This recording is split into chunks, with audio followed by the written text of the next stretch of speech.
He might not be from Krypton, but he's heads above the rest. His knowledge can't be questioned. You can put it to the test. So if you want to hear the truth and have nowhere else to go, I'll give you the solution. Just tune into his show and just kneel before Zod. Kneel before Zod. Kneel before Zod. Kneel before Zod.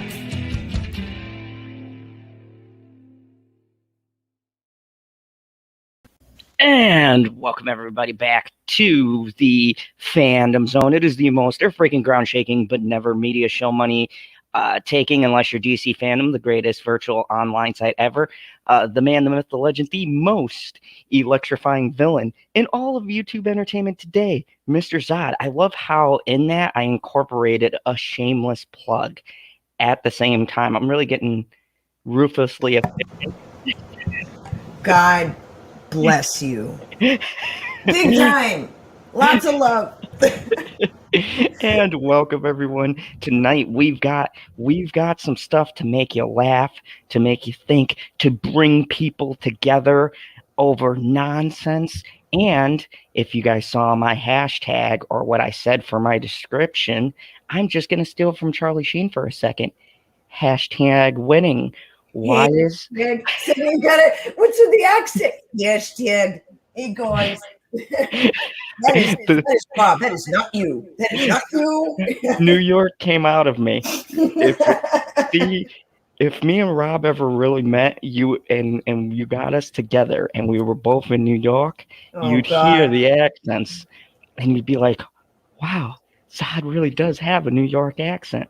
It comes out when I'm drunk, angry, or sometimes by accident. My East Coast comes out. That's about it. Like my East Coast always comes out, and that's me talking 100 miles a minute and being like, you know what I mean? Yeah. But tonight, I have the Johnny is winning. Hey, Dr. Soup, I have the Johnny is winning. Why do I have Johnny is winning? Because I'm going to get to that. But there is some proof where Johnny is winning in the media. And by in the media, I mean release-wise. And I'm going to talk about that because it's quite an amazing thing that should be highlighted because there's a lot of stuff coming out. But I like going with numbers and statistics and things like that where you can back them up and not so much of the proof that's being put out there and stuff like that. I'll wait for the court case for that.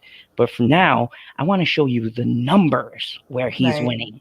The numbers where a hopeless trollop will never be able to touch him because she couldn't do what he did with.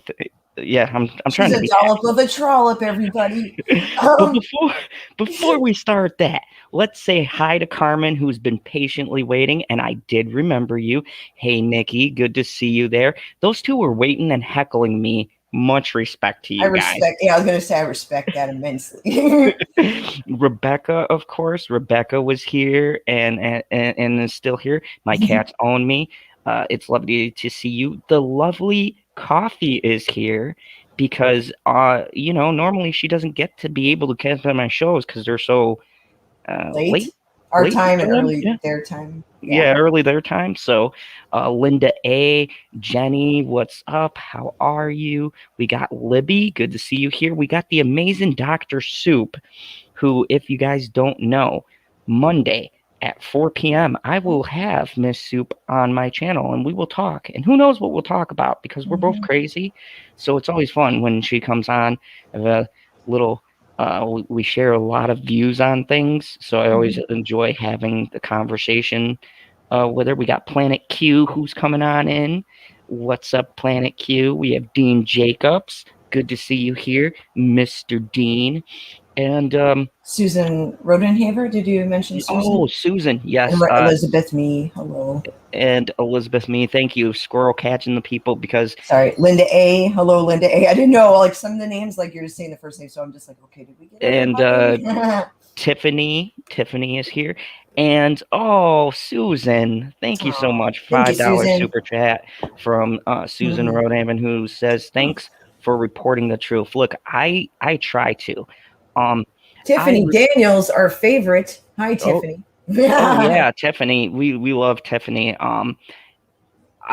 I and a lot of other YouTubers try to give you guys the um you know the best we can do with this stuff, because you're going to see a lot of people now that Johnny Depp is gaining momentum. You're going to see a lot of people reporting different things. But I want to bring to you guys hard numbers, and to kind of kickstart into what hard numbers I'm talking about, the important numbers. Look, the numbers you have to remember here is, what is he doing for Hollywood? That's what they care about. Now, they said Johnny was down and out. He's washed up. That's what they've been saying. He's Yeah. past his prime. Well, my friends, according to the VOD sales and according to the limited release of his movie City of Lies, he is smashing it. And that right now, his movie is the highest rented and brought movie on video on demand in the past like 3 years. This is absolutely nuts, because video on demand just cycles through stuff so quickly that anything can hit the number one. But he's had the number one spot for the past 3 weeks now. And they're saying this Like, that man is. never happened. That never happened, you guys. Like, those numbers don't exist. Yep. Yeah. Hello, Geekocidal Tendencies. He says JD is gold. And Dr. Soup says numbers are good because facts usually make people upset. Exactly. And Dr. Soup, to play off of that, you can manipulate certain facts, right? We see the media do it, but you can never manipulate the numbers, because the numbers are concrete. They're definite. They're set in stone. You can try, but people will catch them, because the real figures, they're there. They're tabulated. They're in the formula. They're in the ether. The little accountant man who's ever working the VOD already got the numbers figured out. They went out. So let me bring up this our first article of the night, which is going to be about these stellar numbers that we are seeing. Johnny Depp's new movie is blowing up on streaming, and this was I grabbed this from 2 weeks ago, but it was trending today because he's still going. So this might sound harsh, but if you look at cold hard facts, then only 3 of Johnny Depp's last 16 movies dating to the infamous box office bomb The Lone Ranger can be viewed as unqualified successes, with the rest being disappointing on some level. That's their opinion. The critics before this have always been hard, but Murder on the Orient Express, Into the Woods, Black Mass all did solid critical and commercial business, but the rest of the actors' output has largely served to underwhelm. Pirates of the Caribbean, Dead Man Tells No Tales, and Fantastic Beasts: The Crimes of Grindelwald both turned a profit, but respectable. Speaking of respectable, but I know you're not talking about yourself if you're talking about respectable. Of course. But the respective halls left Disney and Warner Bros. Immensely dissatisfied, while the reviews weren't kind either. And you know what? I didn't like The Crimes of Grindelwald. I said in my review, you guys can go back and watch it, I said the only good thing was Johnny Depp. And then they got rid of him. So I have no interest in seeing the next Fantastic Beasts. Transcendence was weird. Mordecai, I never liked. Alice Through the Looking Glass, I thought were good. Sherlock Gnomes, I thought was hilarious. Tusk was okay. I didn't like Mordecai either. I I don't know. I like cartoon movies, so. The Professor I loved, but apparently Father Zod was just like whatever. It was great, even though it's counted as fan favorites. So sorry. Hello to Janie Davis, and also hello to Stephen Mook, who just joined us. Hello there, ladies. How are you? Janie. So despite this is the most important part that I want everybody to take note of. Despite spending years, the important part. Yes, you got here right on the important part. Despite spending years, now I just want to highlight that years. This movie was sitting on a shelf for years. City of Lies has been posting surprisingly strong showing on streaming to the extent that it is currently the most popular movie to rent or buy on iTunes. The true life crime drama revolving around the deaths of Tupac Shakur and the notorious b.i.g. was filmed back in 2016, but only made its VOD last month. And it seems that the actors, supporters, and those with an interest in the unsolved murders are willing to check it out. It's far from perfect movie, but it's the most enjoyable and strong performances from the former A-list actor, because they got to be biased because we got this not covered. But I just want to point that out. So everybody, this is what they're saying.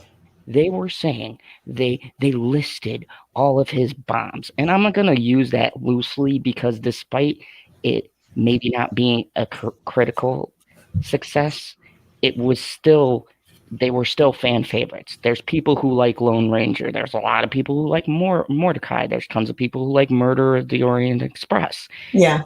So they were successes in their own way. But keep in mind, this was a movie that was shelved 2016, came out recently, killed it in the theaters, and is destroying the VOD and iTunes market. Just killing it. Killing it. And that's all because of you guys. You guys, we said before, when they put up numbers like this, you show Hollywood who you want to see. When this gets this kind of numbers, they go, well, hold on a second. These Depp supporters, we might not think that they're right, but they're giving us money to see Johnny Depp. It's going to make a lot more studios, despite what's going on, want to take a risk on him. What do you guys think about this? Well, really quick. Hello, Astrid Vissers. How are you? She popped in, and so did Di for JD. She says hello. And God, was there somebody else that popped in? Tiffany got triggered by former A-lister. She's a former A-lister, my ass. God, I hate the media. You're damn right. They're full of shit. Yeah, the numbers don't lie. In the end, numbers are nothing more. That's their money bank. So they're going to play into the Me Too crap for a short period, and they're going to introduce his ass right back into acting again where he belongs. And all this other nonsense will be thrown to the wayside. They're just milking this cash cow, metaphorically. I mean, can we use it literally for? Well, they do own casting couches. You know what I mean?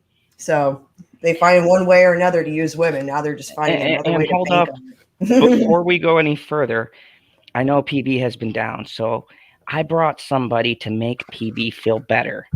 And this person's going to come in and brighten PB's day up. Hi, guys. You're welcome, PB. Hello, Justin. How are you, PB?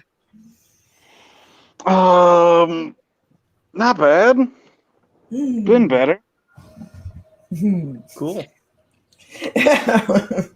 No, guys, I am interviewing Miss Soup on Monday, so come by for that because it's not really an interview. You guys can see the interview that I did with Dr. Soup, it was great. We had a lot of fun, but no, it's going to be more of a chat between two loud, foul-mouthed individuals who like to speak their opinions despite if people like it. So it's always fun to get together and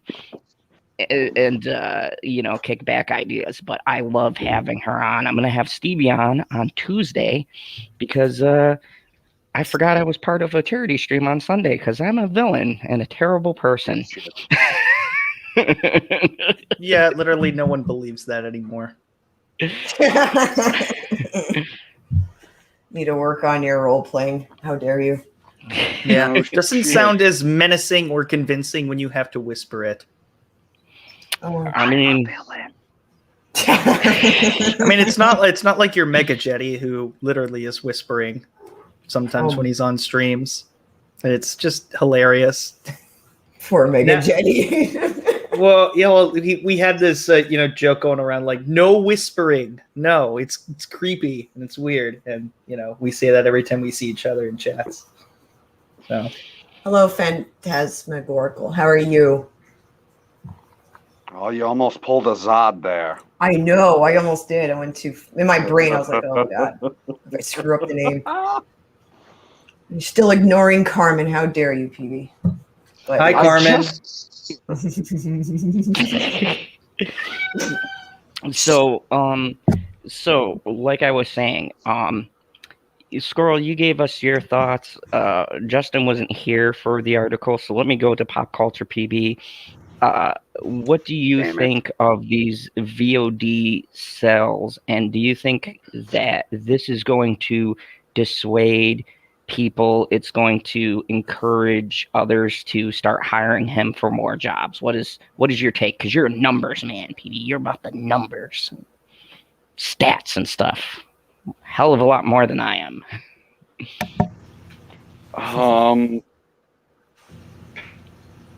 People do care about the numbers, but they also care about virtue signaling, and that was the reason that he lost his jobs.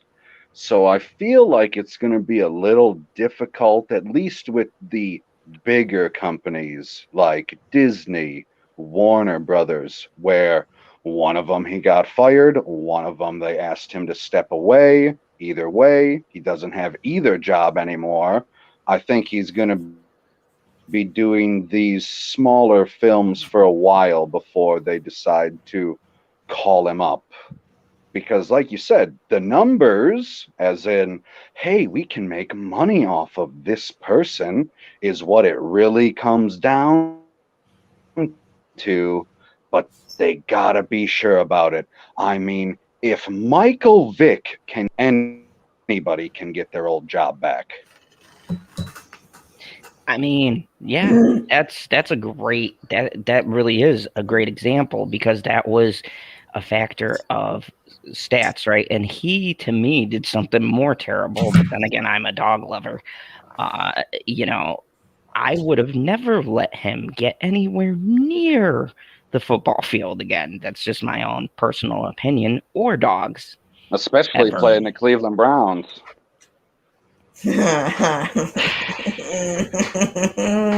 Nobody cares about the Browns. Oh my god. Good times. I don't That's care. hurtful. You could say, oh, but it was different this year. They made it to the play. Means jack shit until you can get to a Super Bowl. Then I'll give a shit. I mean, Until then, they facts. suck. I don't know. I just really don't like them.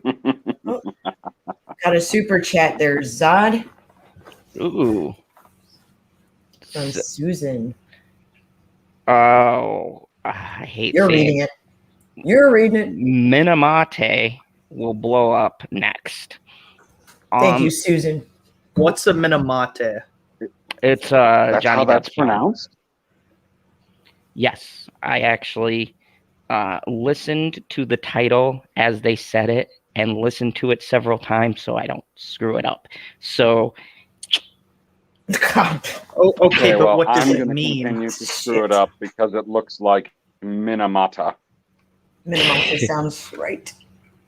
Welp, we'll just have to agree to disagree. Trying to. Okay. What does it mean though? I really don't. Minamata. I know it's based on a very famous journalist.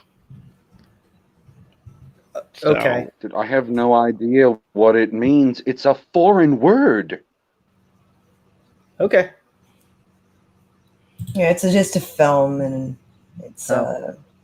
it's about this. I think it's about the actual. His name is Minamata, isn't it? No, it is. Johnny Depp plays a character, W. Gene Smith, who is a war photographer. He travels back to Japan, where he documents the devastating effect of mercury poisoning in coastal communities. There's a synopsis of the film. I don't know if that's the phenomenon and what that actually means. Like, that's the name of the film, is that the mercury poisoning event, like where it took place, the location. Oh, it's Minamata disease. Is that what it is? Yes. It's a Minamata disease, is sometimes referred to as, I can't pronounce that, is a neurological syndrome based on severe mercury poisoning symptoms, blah, blah, blah, blah, blah. But yeah, so he was documenting it, and that's where that came from. It was from that particular region in Japan. Hey, we learned something today. Yay. Yay. Damn it. I love it. Wait, we all learned and grew. That means I don't have to learn anything else. Yeah, you're good. Yeah, we're good. We're Excellent. good. Dr. Soup says, my friend is for cancel culture, yet they think Michael Vick deserves a second chance. Seems a bit hypocritical to me. Vick I mean, deserves that's one to way not of have a saying it. career. Oh, I would say it sounds fucking stupid. hello, Hail Sagan. Hello. That is the Squirrel. And also Kim Ryan. Hello. She goes, hi, Mr. Zod, Squirrel, and Room, everybody else. So, She sent a plant and a star. I know, I could barely see. Is that little plant growing? Oh, It's a little plant. In a room, she goes, I'm working on sewing a machine, listening, and found you guys through Stevie J. Y'all rock. Thank you very much. I love how she just refers to us, PB, as Room. Well, no, plant and star. A plant and a star. So one of you guys are a plant and one of you are a star. I don't know. Well, obviously, because PB smokes a lot of weed. You are the plant. Oh, God. Whoa. Oh, my. Constitutes a lot. And whatever, you know, I'm just whatever popping amount pills, you so. smoke. Whatever amount you smoke. Bitchy Unicorn says, I'll just say one thing. Bitch. Y'all know who that is for. LOL.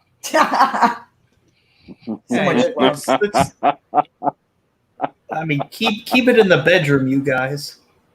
Oh. I mean, spicy, right? Oh my God. Exhibitionists. Hey, don't knock it till you try it. That's all I gotta say. You know, what happened to the good old days? You know, if I could keep, all right, I'm just gonna do a hot, spicy take. If I can keep one thing from the 70s, free love. Yes. Dr. Soup sent you a $2. Thank you, Justin. Yes. Dr. Soup.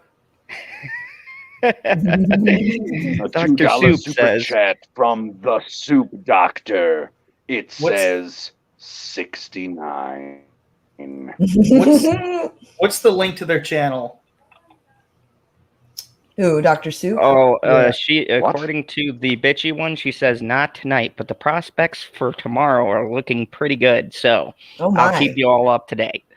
So should we be watching the news? What the fuck? You know, some shit. And welcome to Late Night Talks, where anything goes, folks.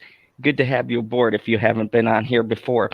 And don't forget to check out Mad Squirrel's Teespring. She's got some great stuff, very squirrely. God so bless. Go check it out. I forgot. Yeah, I have a Teespring. You can find the link on my Twitter. There. You can also find the link in the description in my channel because I put it in the description. Oh my God. We're getting high tech over here and shit. I had like 4 windows going and I was like, okay, let me do this, and this. So definitely go check out her stuff because Mad Squirrel's just amazing and she's got very unique stuff. I don't know, man. I'm gonna be updating some stuff soon because I gotta work. I have some designs I'm working on. But Janie Davis said at Mad Squirrel, Justin is definitely the flaming ball of hot air. Oh my Thanks, God. Jane. Oh God. South Florida Drifter. Yeah, we're still live unless it's like Inception and we think we're live, but we're really behind. No. It's not like Inception. It's like Tenant. I'll see you at the beginning. Oh. I don't get it. Oh, good night. Are we the Dr. only ones Soup. who saw Tenet? I don't have the patience for boring movies like that. Dr. Soup is heading out. She has to go program some stuff. So take care, all she says. All right, That I'll see sounds you later, good. Dr. Soup. I will see you actually on Monday when we do our live stream. Good night, Soup. Yeah, my Right. second thing that I was gonna say is Justin, get the fuck out. That was to the Tenet comment. That movie is brilliant. It is not my fault. You have the patience of I don't know. Yeah, get it out. Get lemming? it out. Oh yeah, you can't Thank even you. think of anything. Can't even think of anything. Sorry, I have not been watching the chat as closely because I had to negotiate some animals out of the room. So for those, because they were saying they were trying to explain they're what my monster trolling was you. about. Yeah, I know. But I was out dealing with other people in the room. Steven's asked me, do I stream with Dr. Soup, Mad Squirrel? Or is that other community? I am newer to this. I don't stream with Dr. Soup now. I've been asked that twice, and somebody asked me if I was Dr. Soup. I'm like, no, I am not. So, Would you even have time to do that? Mm-mm. I sure as hell don't. So, speaking of time, I want to talk about Mortal Kombat. I had no good lead in. What does that have to do with time? I had no good lead in. What? That was a fail. That was a total epic fail of a transition. You know what? You were committed, so yeah, I was already like 75% in. I went the 100. So, later is too late. I love Mortal Kombat. If you guys didn't know, I saw the movie at 2 a.m. when it dropped. It's great. You should see it if you're a fan. But I especially love the creators because everybody who says the creators are going woke or anything else like that, they've done such a hilarious move to prove the haters wrong, and I love it. He said, Mortal Kombat introduces brutal new fatality where a character just states his opposing viewpoint. And I tried this out. This is a thing. You go into the fatality screen, and then he says, capitalism isn't entirely bad. And the guy falls over. Finish him. And I'm gonna read some of these, but it is hilarious, and it was their thing because some stuff had come out about people bitching and complaining about viewpoints and stuff. So, in a very sarcastic maneuver, none of their own games released this. So, in a surprise update to Mortal Kombat 11, released 2 players. Sad, go ahead and blow up the article for the chat. Because Oh. earlier they were trying to see it and they couldn't. I was off camera for a minute. What a So they're asking that wanker. you do that. Wait a second. Why? I do have a commentary about this website. We'll see how long this goes. Okay, go for it. We don't care about the petroleum ad. Get rid of that. Jesus. Just made that bigger. I can't. Sorry. Get ad block, dude. You get Control plus. Ad block. That might help. In a surprise update to Mortal Kombat 11 released to players on Monday, NetherRealm and Warner Bros. Interactive has introduced a brutal new fatality where a character just states an opposing viewpoint and the opponent dies instantly.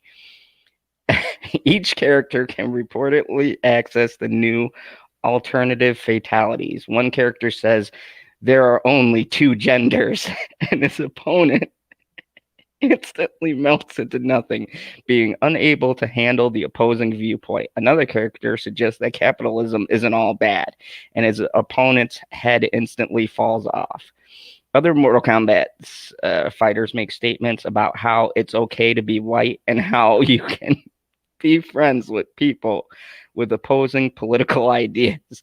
Every single time a statement is made, the opponent instantly dies from sudden and unexpected shattering of an echo chamber. According to insider Ben Shapiro's, is expected to be introduced as a downloadable content soon. I doubt that, and will literally make opponents explode in blood and guts with facts and logic. But that's pretty much the end of that. So, what do you guys think? That's a great parody site. Oh, Yeah, dude, this isn't real. This is the Babylon Bee is a parody site. He's never read the Babylon Bee? Well, now we all know. I knew that. I thought that you thought it was real, so I sent you a note. I was like, "Hey, dude, this is a parody site. This is a joke. This is a joke site." oh, Yay, everybody! Yay! Oh my God! I've And just all I saw in the group chat, I didn't read the article because if I read the article, then I don't get the article read to me. So all I saw was him share the article and say, "I'm definitely getting Mortal Kombat now." Oh man. Oh man, that's poetic. You really okay? Like, because when you said the comment, "Oh man, I'm definitely getting this MK11." Oh yeah, and I was like, "What?" And I click it. And I'm like, "This is Babylon Bee." It's just like the Onion. It's just more edgier than the Onion. That's all. It's just best writing. Yeah. I've been fooled. Hey, at least you didn't bring up an article from the Babylon Bee from 2 fucking years ago. That's true. That's true. Jesus. You make us talk about, are you fucking putz? Well, I think you should have let him go a little bit longer. I know. I could have let him go. I could have. I kind of like. I felt like it was like a mercy kill. Plenty Q's Queen says Zod pranked and then bamboozled. Rebecca says, "Oh yeah." She goes and says, "R.I.P. mortal soul." well, I think this is a good time to use a Mortal Kombat pun. Fatality. You're so dumb. That's not a. Never mind. Just let it go. Just let me have this. I've already lost a piece of my soul. Doesn't know here what tonight. a pun is. What part of yourself did you lose this time? More of my humanity. The left one. Oh, She that already left took about the a year right ago. one. Well, this is great because when you do this live and you fuck up, it's on there No, forever. dude, what are you talking about? You did not fuck up. You No, went you were to just- the internet, you looked for articles, you found exactly what you wanted to, and you brought it to the people here watching, and they're laughing their ass off at you right now.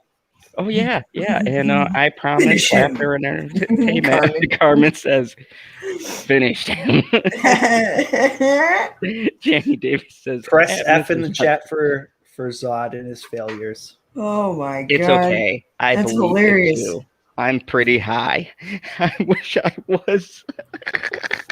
Like, Wait, you're she's like, high? Janie Wow. said, "It's okay. I believed it too, but I'm pretty high." Oh, someone said Phantasmic okay. Oracle says, Well, "Y'all are." at least PB is not alone. That's true. That's right. Shit.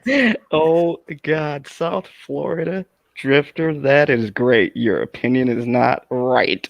Flawless victory.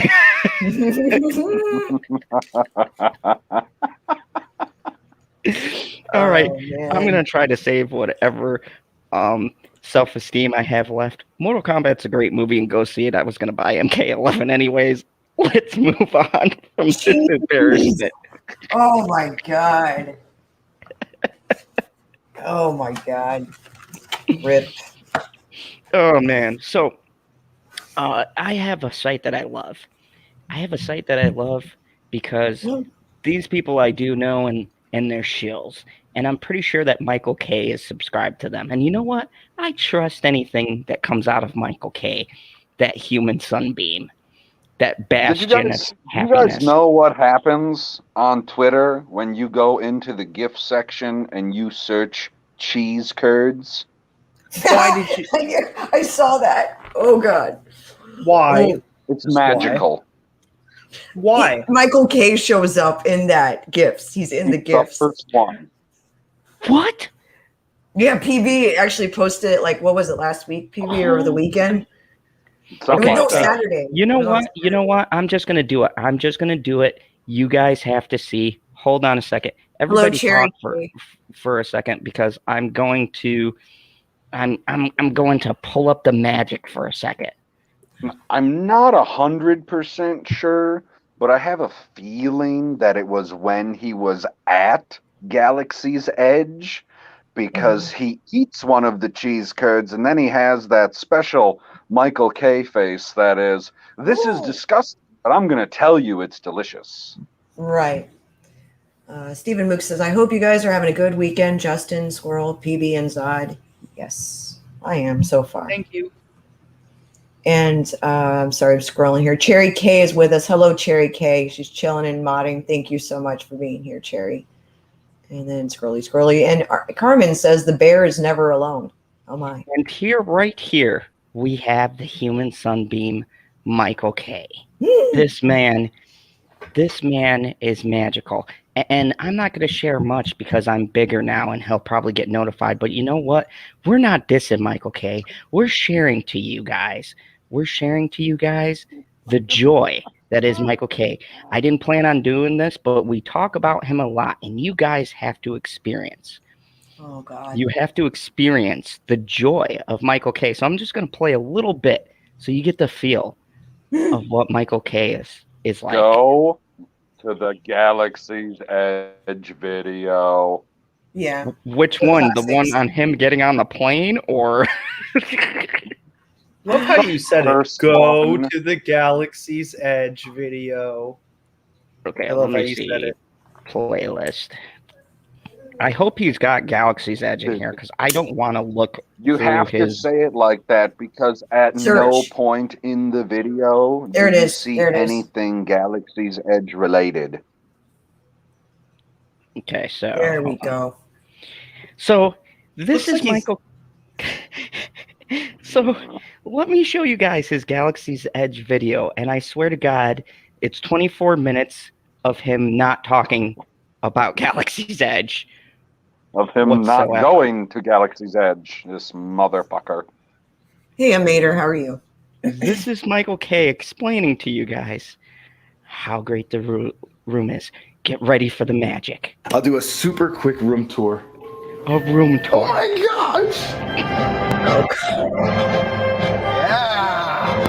It's him driving. Off for a magical adventure. Just the other day, I made a video mentioning that I wouldn't be able to make it to the opening of Star Wars Galaxy's Edge because I pushed our reservation back because we only have one in the Disneyland Hotel for me and my brother David to go in together on June 3rd. And that Yeah, is still David. we're both super excited. But a friend of mine, Dan, reached out to me just last night, the day before I took off, and said, Michael, you know, we have an extra reservation in our group. Would you like to join us on Friday the 31st? And I said, oh my gosh, yes, I want to do this. Do you hear the excitement? Do you hear? He goes. You'll notice. Hey, he's hyped. He's hyped. He's really hyped. He gets so excited. He's like, and I said, "Oh my God!" Hey, Yes, you know what? You know what? This is probably like his childhood dream to do something like this. Of course, Except you know, for- he's kind of like a kid on Christmas every single time he gets to do this. He's a man who loves his job. and loves his fans and wants to show them everything about his life. And we Big mean, time. Big time. Oh, Allie Richardson just joined. Hello, Allie.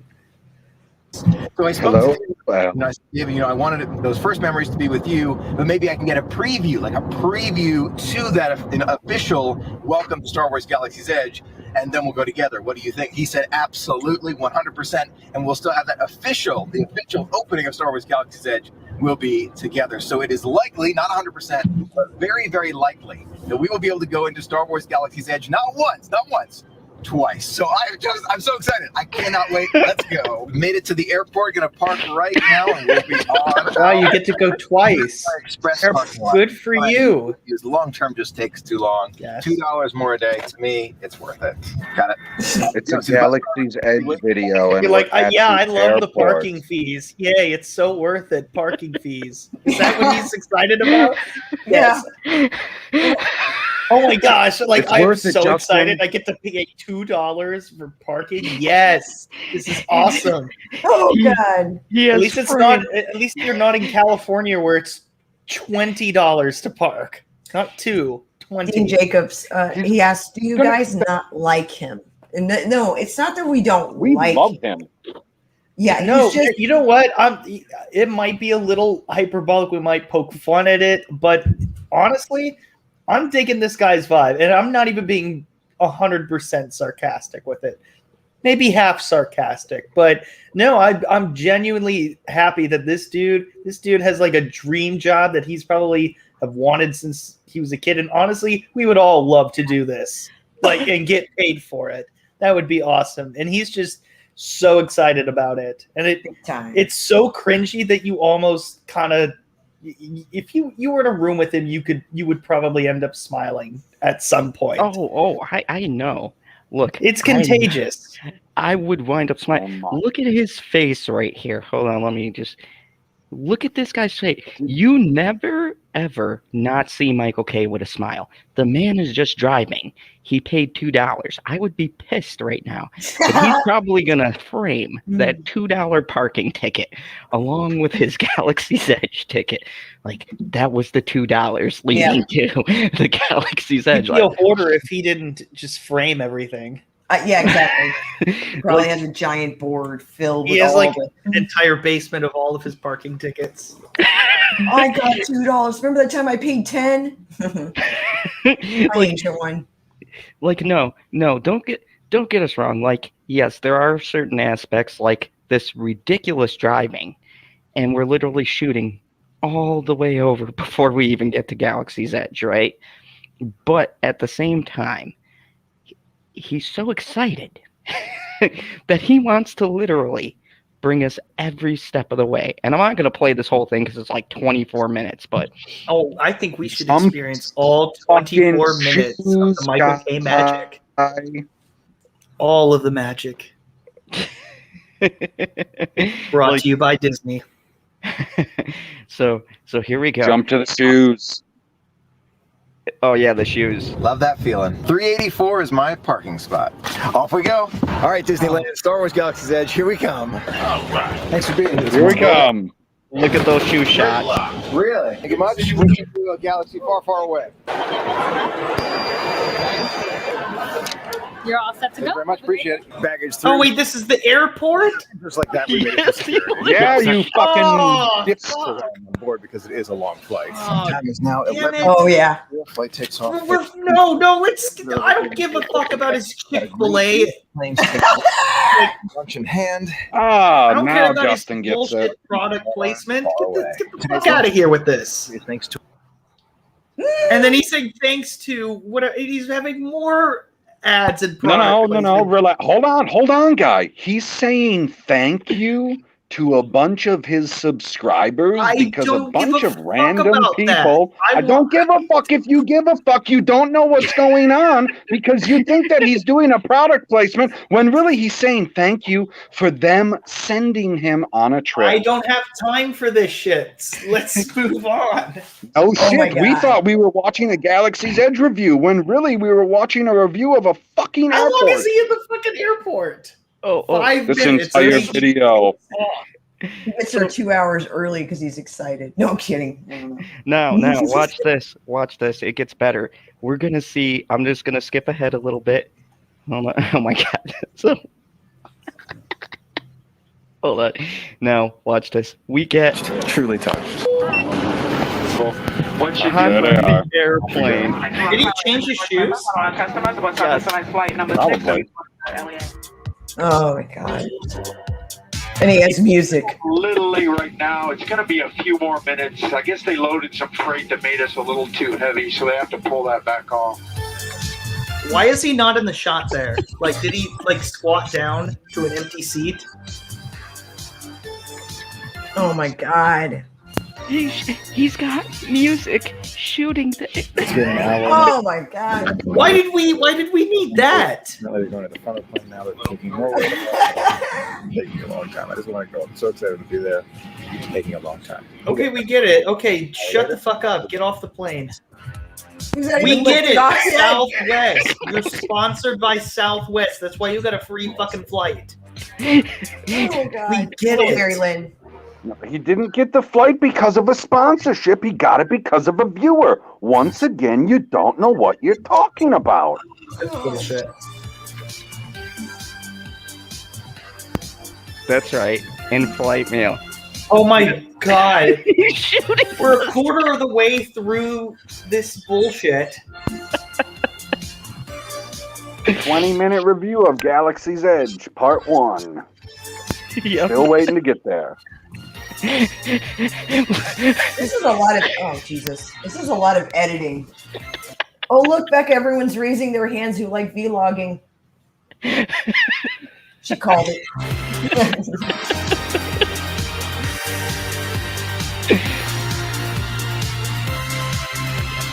We're gonna skip a little bit because a lot of this is just the airplane. Oh my god, we're almost halfway through. Hi, Mega Jetty. Oh, he's asking, didn't Zod cover this a year ago? What are we doing this again for? Because Justin and the audience is not familiar with the magic. With the magic. Car ride. Oh, finally, he's at the Disneyland hotel. He's checking into his hotel at night. That's exactly what I want to see. You're boring. That's your family. We're here at Disneyland and the Disneyland Hotel. Oh my gosh, it feels amazing. So much I want to see and do. Okay, now everybody take a shot when you hear the words amazing. I'm gonna take a smoke. Look at those Holy statues shit. right over there. It's all new to me. QR code for your reservation? I think I did, and I just triple checked that. All checked in, got my tickets, making my way to the room, and then the park. I wish I Amazing. had memories. That was too And then the bar? Remember them. The park. Is that what he just said? World gifts and sundries. There are Mickey, Minnie, and Pluto topiaries right behind me there. Get your ears on. Disneyland Hotel, Mickey, Minnie celebration background. I need this picture. I'm just quickly making my way to the room. Then I'm going to God, run I to the love parks this guy. because I want to catch those fireworks. Here's the Adventure All Tower. right, pause it. Yeah, further back, right over there. But there's the pool right over there. Just slow down, kid. Just like For that. There's so much other things to do on this adventure. The cast member behind the desk told me you can line up for merchandise. And get this, 2 in the morning. 2 in the morning, lining up for merchandise. I do not think Why? to I did not know that. That's crazy. Disneyland and Star Wars fun. Tomorrow could maybe be a Star Wars Galaxy's Edge day. Friend invited me. We'll see if that goes through. I hope it does. And I did talk to David. He's okay with it. He's like, please go in. More for us to do. Oh, and in the David. future, but now I'm Oh making my God, way David. into this Okay. day. Don't get me wrong. The Uber driver was great. Your fucking hotel here. I'm on the 8th floor of the Disneyland Hotel. Look at that Disneyland Oh Hotel. my god. Room 2677 this way. 2677. There it is. I'm so Okay, used to okay, now we know what to the we door. stated. Great. I love Matt Squirrel's expression, like, wow. This is just Yep. Jesus. It gets better, people. It gets better. You're gonna get to see a Disney do we get to see his bathroom. breakfast? What is his breakfast? I bet we Oh, find out. we do that. Yep. But does he have Mickey Mouse waffles or His some bullshit like breakfast that? He has the is character breakfast too. magical. He is the character breakfast. Oh my Yeah, god. there's a video where he does the character breakfast, and then he has all the Mickey pancakes, and he loses his freaking mind, and then everything's amazing and magical. And This really happens in this video. there's a series of videos. I don't know if it's in this one, but he does the video. He does the character breakfast. I don't know if it's in this one or not, but oh my god! And At he least gets with his nephew or something, or is it just him? just him. It's just him. It's just him. This, if there was ever someone who need Disney, if you are listening, you are missing out. No, I'm his the biggest brother shell. says You- something in one of the How old is this guy? videos. Like 30, 40 years old. This guy is the epitome of love for Disney. There's no way to There know is with all of the magic that's inside of him.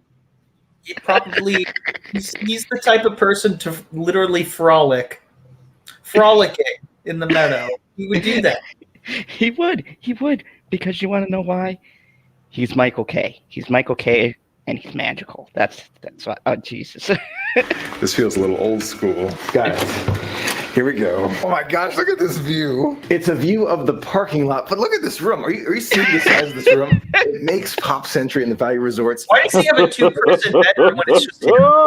A super amazing He view. brought his giant Mickey so he could sleep with This it. room alone is outrageous. And even we have that backdrop there. Whoa. I'll do a super quick room tour. Room tour. Oh my gosh. Are you seeing this? No, we're not. You're just on camera. He's gonna play that all night.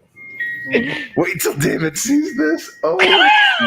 That's his brother. That's his brother. How magical is that? That is so magical. Oh my gosh, how magical is that? Love this. Oh my gosh. Okay, we'll do a full tour really quick, put a few things down, and rush off to the parks because I do want to try and catch those fireworks. Right from the entrance here, turning left, take a look. Okay, he's not gay. There's so much room here. I guess I'm used to value resorts and the cruise ships.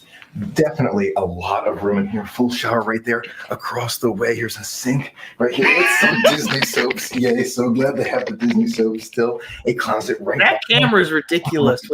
There's some, ooh, that's super loud. Disneyland Hotel robes right there. Oh, I would steal one of those. Room. Take a look at the two beds right here. One there, that backdrop. Unbelievable, so cool. Dean Jacobs, yeah. Dean Jacobs got it right earlier because he's like, "Are we going to see the toilet too?" Yes, and here we are. Right here we go. Oh God. No, I don't. The magic of this man. I don't know much about vlogging. That's not my world. But I'm pretty positive that vloggers don't tour the bathroom.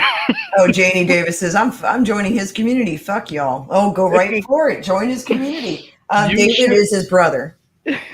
You should. You guys should. This man right here. Now, it might sound like we're ribbing him, but honestly, this guy's a human being. When we originally did a great shilling, and I found him, and I'm like, oh, this guy's a top shill. But then I realized something. He really believes this. He really loves Disney with all of his heart. And you know what? Can you fault someone who's older who still has that magic? I'm jealous, honestly. I am jealous of this man's eternal happiness and optimism. Like, that is a man. You can't fake that reaction. And everything is genuinely excited. Like everything though. Everything. Juices. He tries the food, which is, interesting. We actually watched some of those when he was trying different food. And I really can't remember though the cheese curd. Like that's, you know what I mean? That segment, he was like, this is good, but he didn't look like it tasted good at all. And Johnny's girl, super sticker that I can't see. Let me go to my channel because I had to It's a click super off. sticker says my hero. Oh. Yeah, and you know what? In all seriousness, Michael K, if you see this, I'm gonna plug you. Everybody go check out Michael K. Oh. Yeah. I'm not even joking. You just wanna said see This man is. you want to plug him that You badly. should probably be joking. Well, like in the beginning, we were like, "What the hell?" Because this excitement levels on some stuff. You're like, "Relax, it's everything's gonna be okay." But he really does get this excited about everything. Like it's on another level, Ancient One says, imagine if that dude somehow managed to get possessed by Roy Disney. What would that be like in their own words? Mhm. No, I in don't- your own words. I don't know. Ask Michael K. He'd I, explode.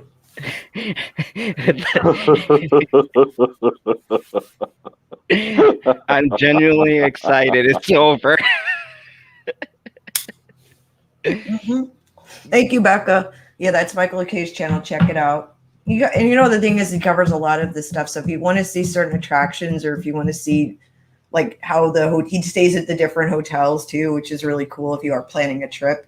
So it's kind of nice to see the upgrades, like especially if you go to like what is it, the Disneyland? They upgraded the hotel recently, like the main hotel, the original hotel there. That's the castle or whatever. So yeah, that's where he's staying with the magical lights on the wall. So Janie Davis said subscribed. See, now I hope Michael K sees that I played his video and Wait then a sec. Wait. watches what. Hold on. You're supposed to let her know that she's supposed to let him know that we sent her there. Oh, yeah.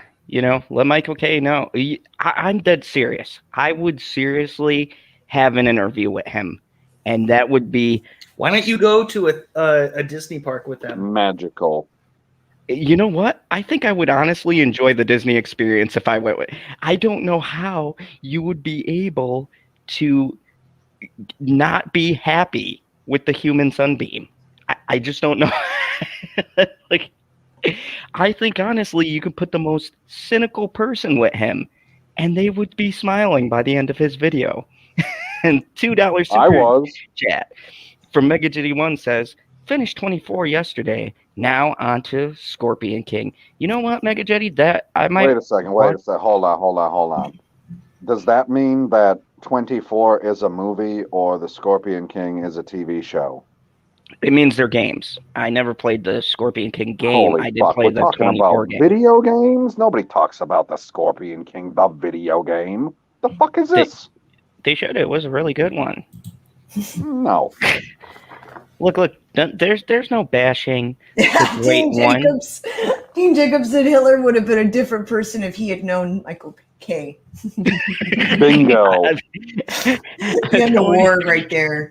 Yeah. I'm telling you right now, if we would have had Michael K in any century where there was turbulence, he would have ended wars. He would have ended debates. He'd just be like, whoa, guys, I think you're forgetting. It's a magical day. That's how they settle all the disputes. Listen, you're magical. You're magical. Let's be magical together. He's the kind of person who would literally break out into song and dance if he could. Like, he would do it. Have like a bunch of choreographed people around him. Mm-hmm. He's that guy you see in like La La Land and those movies where you're like, how the hell do they all start dancing and stuff? He's the guy who causes that. Who convinces other people around him to start dancing like him. I can see him totally doing that. So, like he just says to a bunch of his fans, like, "Hey, meet me in the Magic Kingdom. Like at this time, we'll do a dance. We'll do a flash dance together. A flash mob." Woo! Blair is in chat. He says, "You know what's really good? Anything without Johnny Depp." Smiley face with a grin. Oh my! The world's greatest troll. Does the Scorpion game even have JD? If not, it's worth playing. Oh God!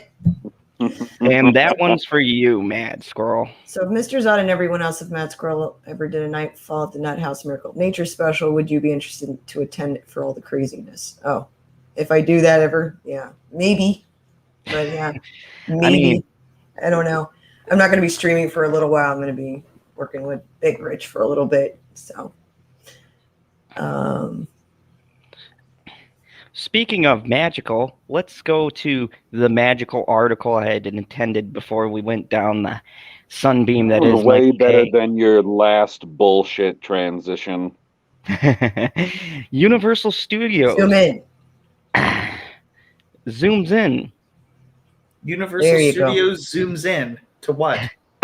into issues. Applause. Yay! Yay, You you know- did it! Good job. I know. I'm Bitchy a Unicorn, big kid now. come in here and give him a cookie on air. Just literally Well, give him a do cookie. you really for want to that. go down that road, Face Justin? slap cookie. No, okay, let's not go down that. Never mind. If that's gonna Unicorn get cookie. if that gets kinky, like what the fuck is with you? Hey, Jesus. don't knock it till you try it. So, Universal What the fuck? Studios issued a statement Oh my on God. out-of-state visitors. I thought this was very interesting because wow. Okay, so when Universal Studios Hollywood announced that it would be opening its gates to guests after a year-long theme park closure, it came with one large caveat. The park would only be open to those guests who live in California. That left many wondering, when would they be able to come back and visit sites like Hogsmeade and Springfield? This week, news released regarding an addendum to California Governor Gavin Newsom blueprint for a safer economy. Now, the California Department of Public Health has shared that fully vaccinated travelers could come back to the state for certain events and activities that are otherwise limited to Californian residents only. That revised plan begs to question, does going to Universal Hollywood count as an event or activity that would be allowed to welcome vaccinated out-of-state guests? 1 second. Tiffany has to take off. Tiffany Daniel says, all right, it's 1 a.m. I should be getting to sleep. Have a good night, everyone. Good night, Tiffany. Have a good night. Good night. Good night, Tiffany, and everybody go check out Tiffany Daniel's channel. It's great. She spills some tea/facts. So go check Hello, that out. Kelly, dude. Kelly, dude, welcome. Hey, welcome. Per local Southern Californian paper, the Orange County Register, the California Attractions and Parks Association issued the following statement. Amusement parks responsible reopening plans are guided by the state's blueprint for a safer economy, which was recently updated with an addendum to Blueprint Activity and Business Tier Chart. This addendum now allows fully vaccinated persons from out of state to visit or attend activities or events that were previously restricted to in-state visitors.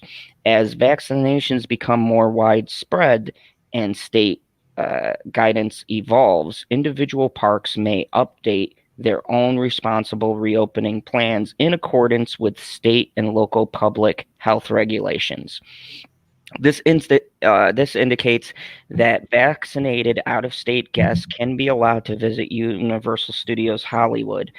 Should the park revise its plans, however, the theme park also released a statement with regards to California's pandemic regulations. A Universal Studios Hollywood spokesperson stated, while visitations to our theme park are currently available to Californian residents only, we are assessing next steps to implement changes to previously released guidelines and will share updated information when they become available.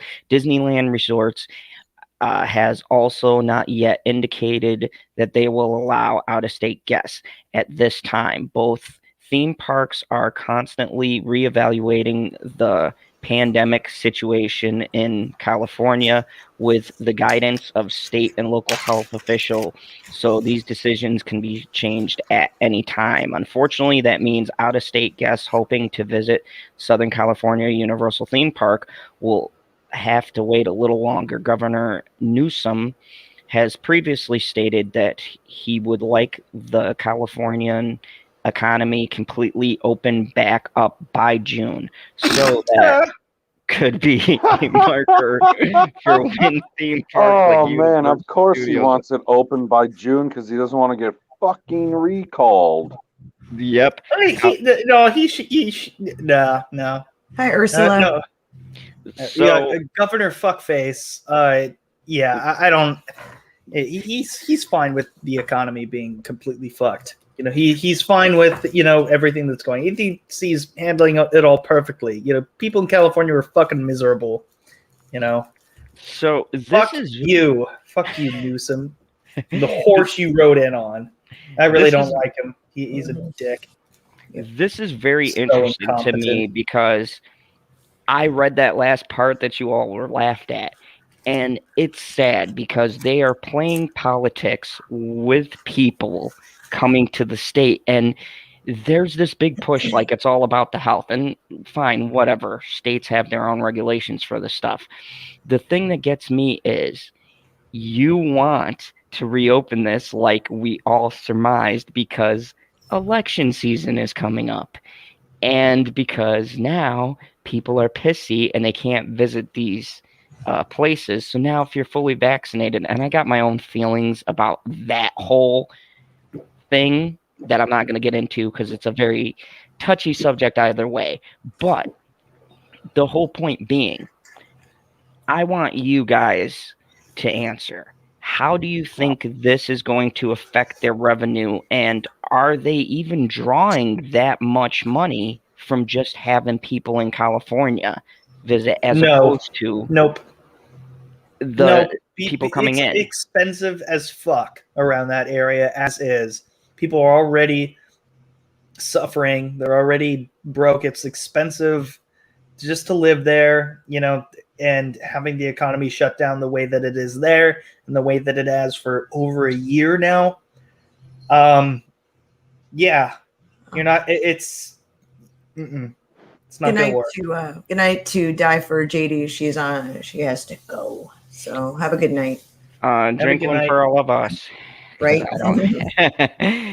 Take a shot for us. But yeah, and I guess This we is could not talk gonna about work. Newsom any way we want to because the general concern is this guy's a douchebag, and I tend to agree. I don't think this guy has anybody's best interest at heart. Look, whether you fall on the side that you think people should get vaccines or they shouldn't, or whatever your stance is on that, or it should be your own choice, that isn't the question. The thing that pisses me off about this article and why I bring it up tonight is because they don't give a shit, clearly, about people's well-being. So that being the case, why have you put these poor people on lockdown for this long if now you're going to play politics and say, oh, well, being that the vaccines that are coming out have rolled out, we'll start having everything open by June. And why are you setting dates, Newsom? You don't know for certain if you're going to get those guidelines in by June. You hope you will. He's just following Joe's lead when he said, "Hey, we're going to pull out all the troops by September 11th." Smart. I don't know. I really quick. There was a great. Thank you. Plank Hughes Queen says we can barely afford to live and eat in California. And yes, it's a mess here. So I mean, so clearly, here's the issue, and this is a wide thing because Curious about Carmen's opinion on this. She lives in California. Oh yeah, Carmen, let us know in the chat. But I gotta say this: I have personally been affected by this. If you guys see Family Taekwondo, this was where I used to be an assistant instructor. You were supposed to do Taekwondo at Disneyland?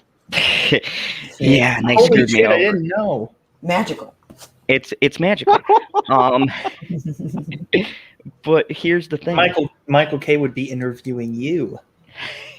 Ooh, I had Go ahead. We had 4 schools. We have 2 now. 2 of our schools closed down. My main school that I worked at shut down. I lost my job, and then the theater closed down, and we were all laid off from there. Okay, and that's just those jobs. Could you imagine Universal Studios, Disney? Like, how many people have lost their jobs? What is the staffing going to look like for a big place like that? It's got to be a mess. Now, what were you going to highlight, Squirrel? Because I know you had a. A couple comments, but I'm going to do this. The first one is Planet Q's Queen says, so do I, Justin Proper. I live in Sacramento. That's where she's at. And then the other hello, Lemon Pie. Just joined the chat. How are you? And then Dean Jacobs made a comment, and this is very true. They're dealing with the double mutation issue in India right now. But did you see India broke the record daily COVID case numbers? Yes, I did. And also Japan is on its what would be their third, emergency order. And this is weeks before the Olympics are supposed to take place in Japan.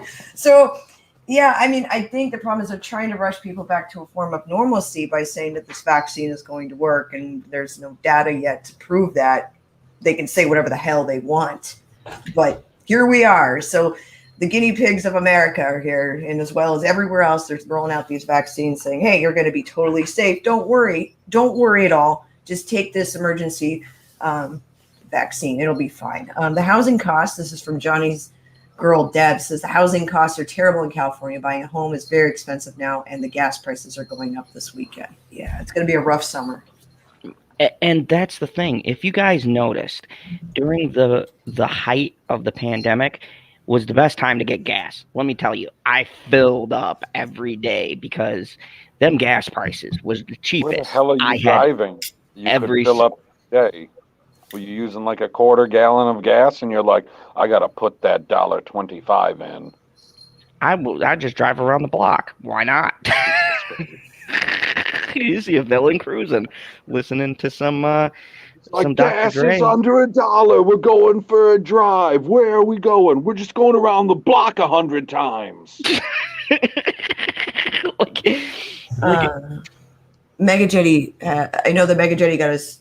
Did you get both shots, or you got your first shot today, Mega Jetty? I thought you got your first, but he said, I'd like to say to anyone who does get the 2-shot treatment, know that you'll feel like you got a Charlie horse with a brass knuckles in your arm. He hasn't been feeling well since he got the vaccine, and I had a couple of friends who had some reactions to them. And Jesus Christ, yeah. $4 a gallon? I'll be in California still. Really? They're back up to $4? Wow, that's crazy. That's crazy. And by the way, thank you. We got like 40 people watching. Well, 39 right now, but between 39 and 40. Thank you for joining us. She had a really good comment. She said, East Coast and Oz, unbelievable housing prices. Yeah, man, the housing prices in general, man, on the East Coast, my God. I mean, I know it's everywhere to some great extent, but good Lord, it's high. So, California is just like I feel like it's a sinking cesspool where they're like, get rid of all the businesses. I don't understand. Janie Davis, mate, I just had to highlight this because it's hilarious. Said if the injections come out bad, we're fucked because it would wipe out the entire medical field. Yeah. It would suck to lose Cedars-Sinai. To be honest, it's actually a great hospital. There's some amazing hospitals. Good night, Cherry Cake. She says, "Bye, guys." Pineapple, yeah, pineapple. Especially if you're a celebrity. That's true. But I gotta say, Mother Zod is in the healthcare field.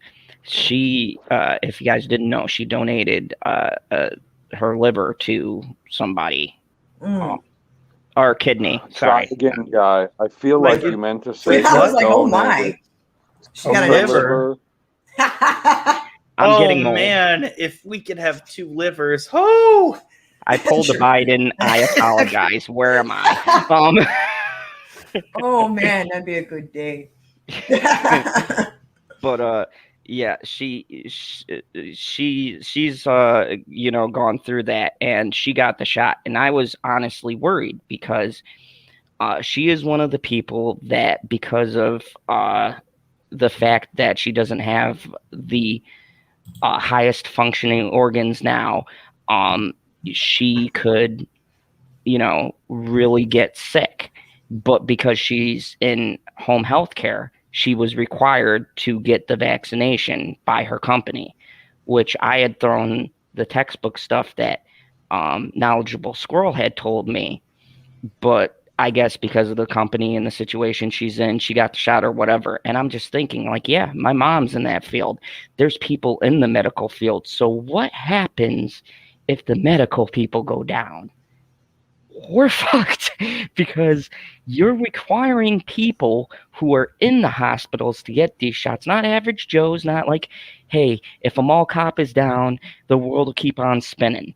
But we're talking about like, people who are in essential services are being pressured to do this.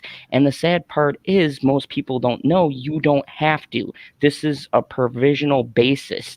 This is a bullshit made it seem like it needs to be done, but you have the right whether or not you want to. And I think that's what's important. Look, if you want to get a shot, I'm all for that. I support your choice.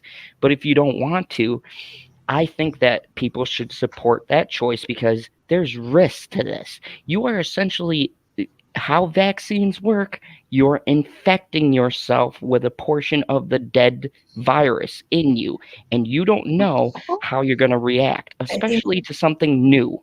And that's the thing is what they're telling people is with the mRNA, which is the new treatment. That's the one through Moderna, and I believe Pfizer. I think that's right. My brain. Yeah, Pfizer and Moderna are using the mRNA treatment, which is spiking proteins intentionally. And usually that type of practice is it's unique because they weren't getting it right in 2018, but suddenly they're getting it right. The difference is that usually those treatments are done on a case-by-case measure. When those were given out, they were given to like cancer patients and people with rare forms of disorders that they were trying to cure by manipulating spike proteins. So that's really what that vaccine is. It doesn't necessarily have COVID in it, that one. But what they're doing is they're injecting it to go into the cells, go into the blood, and spike the proteins proactively so it had a better chance of fighting COVID. The problem is people are having reactions to it because everyone's body is different. So, I think we're still getting that data in. There's only one research that's been, and that has not been paid for by the pharmaceutical companies directly. Let me add that. That came out of Tel Aviv University talking about the results they were seeing, and they were finding the vaccine wasn't putting up much of a fight against the mutated strains. And that was based on control numbers that were pretty healthy control numbers of like about 400 people that were vaccinated with the actual dosage, and 200 were not.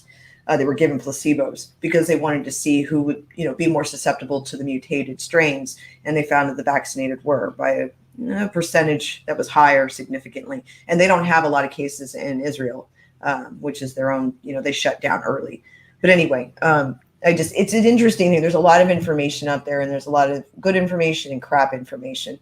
But I'm not sure as hell not going to take whatever mainstream media says at total 100% at proof with anything. Generally speaking, I like facts. I don't like feelings.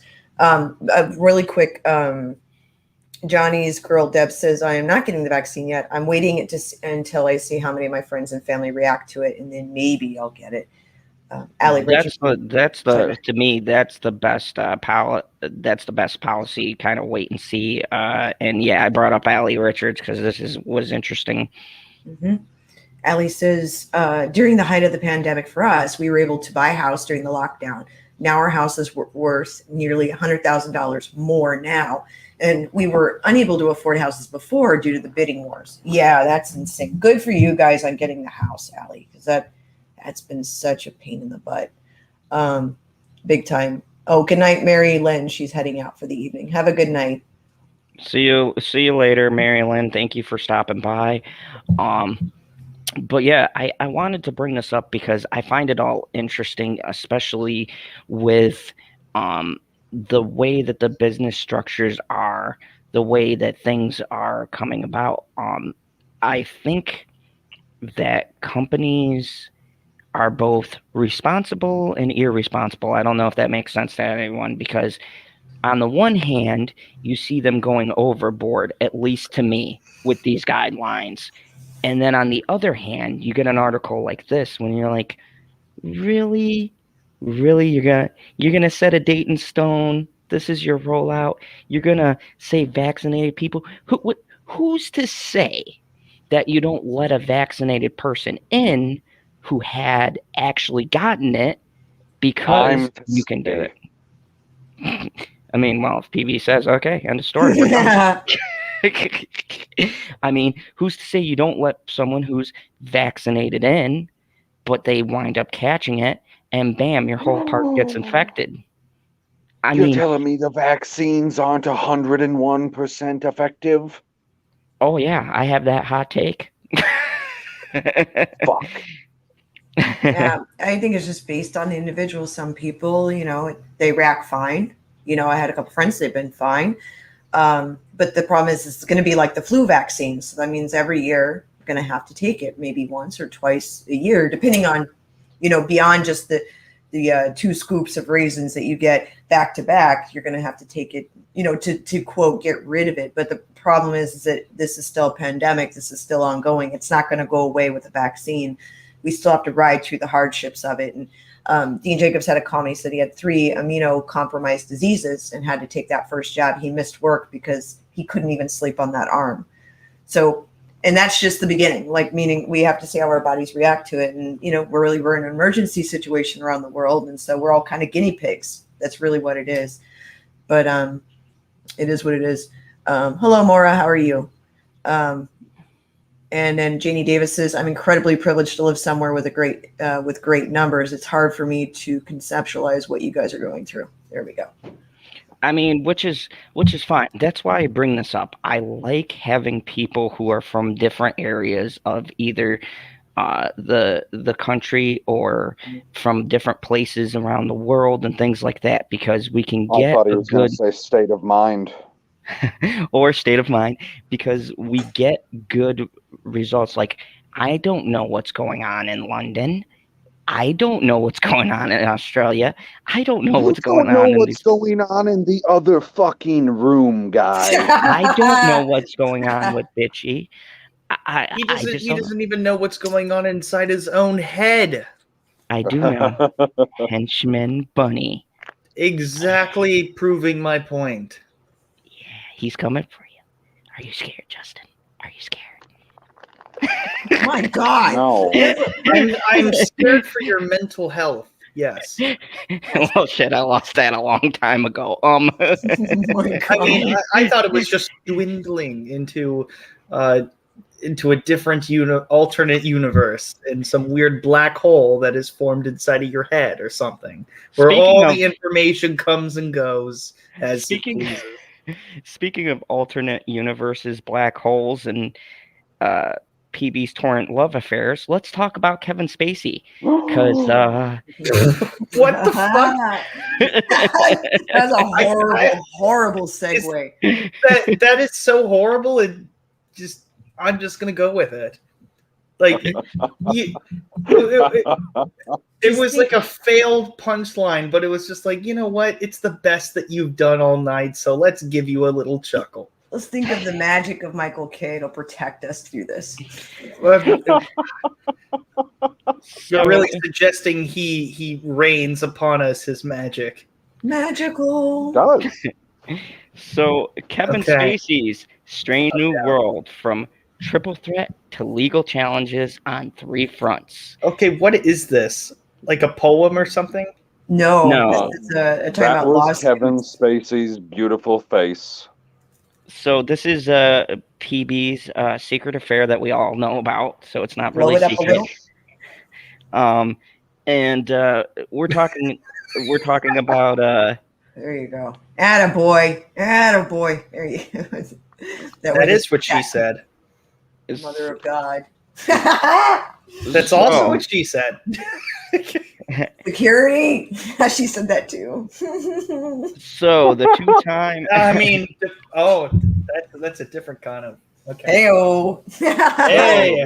The two-time Oscar winner has reached a critical mass of legal challenges over allegations of sexual misconduct that make it likely he will never, or he will make it unlikely he will ever work again. I Starting call off strong. bullshit because I fucking consented.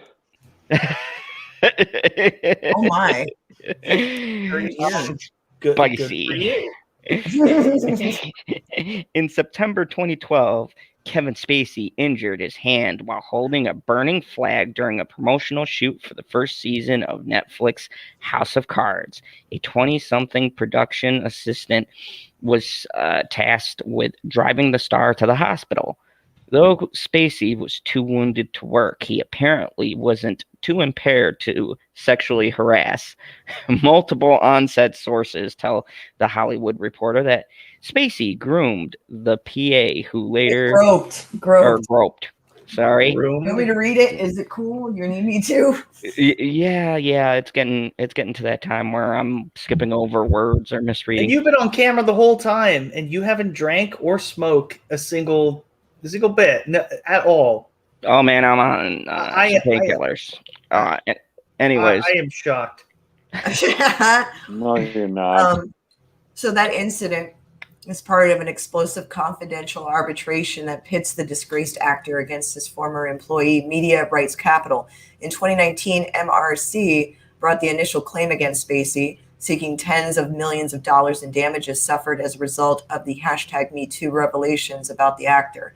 But Spacey then lodged a counterclaim against MRC, arguing that reports of his sexual misdeeds had been exaggerated and he's owed money MRC never paid him after allegations surfaced in 2017. MRC is a co-owner of The Hollywood Reporter, which is where this article comes from, through a joint venture with Penske Media called P-MRC.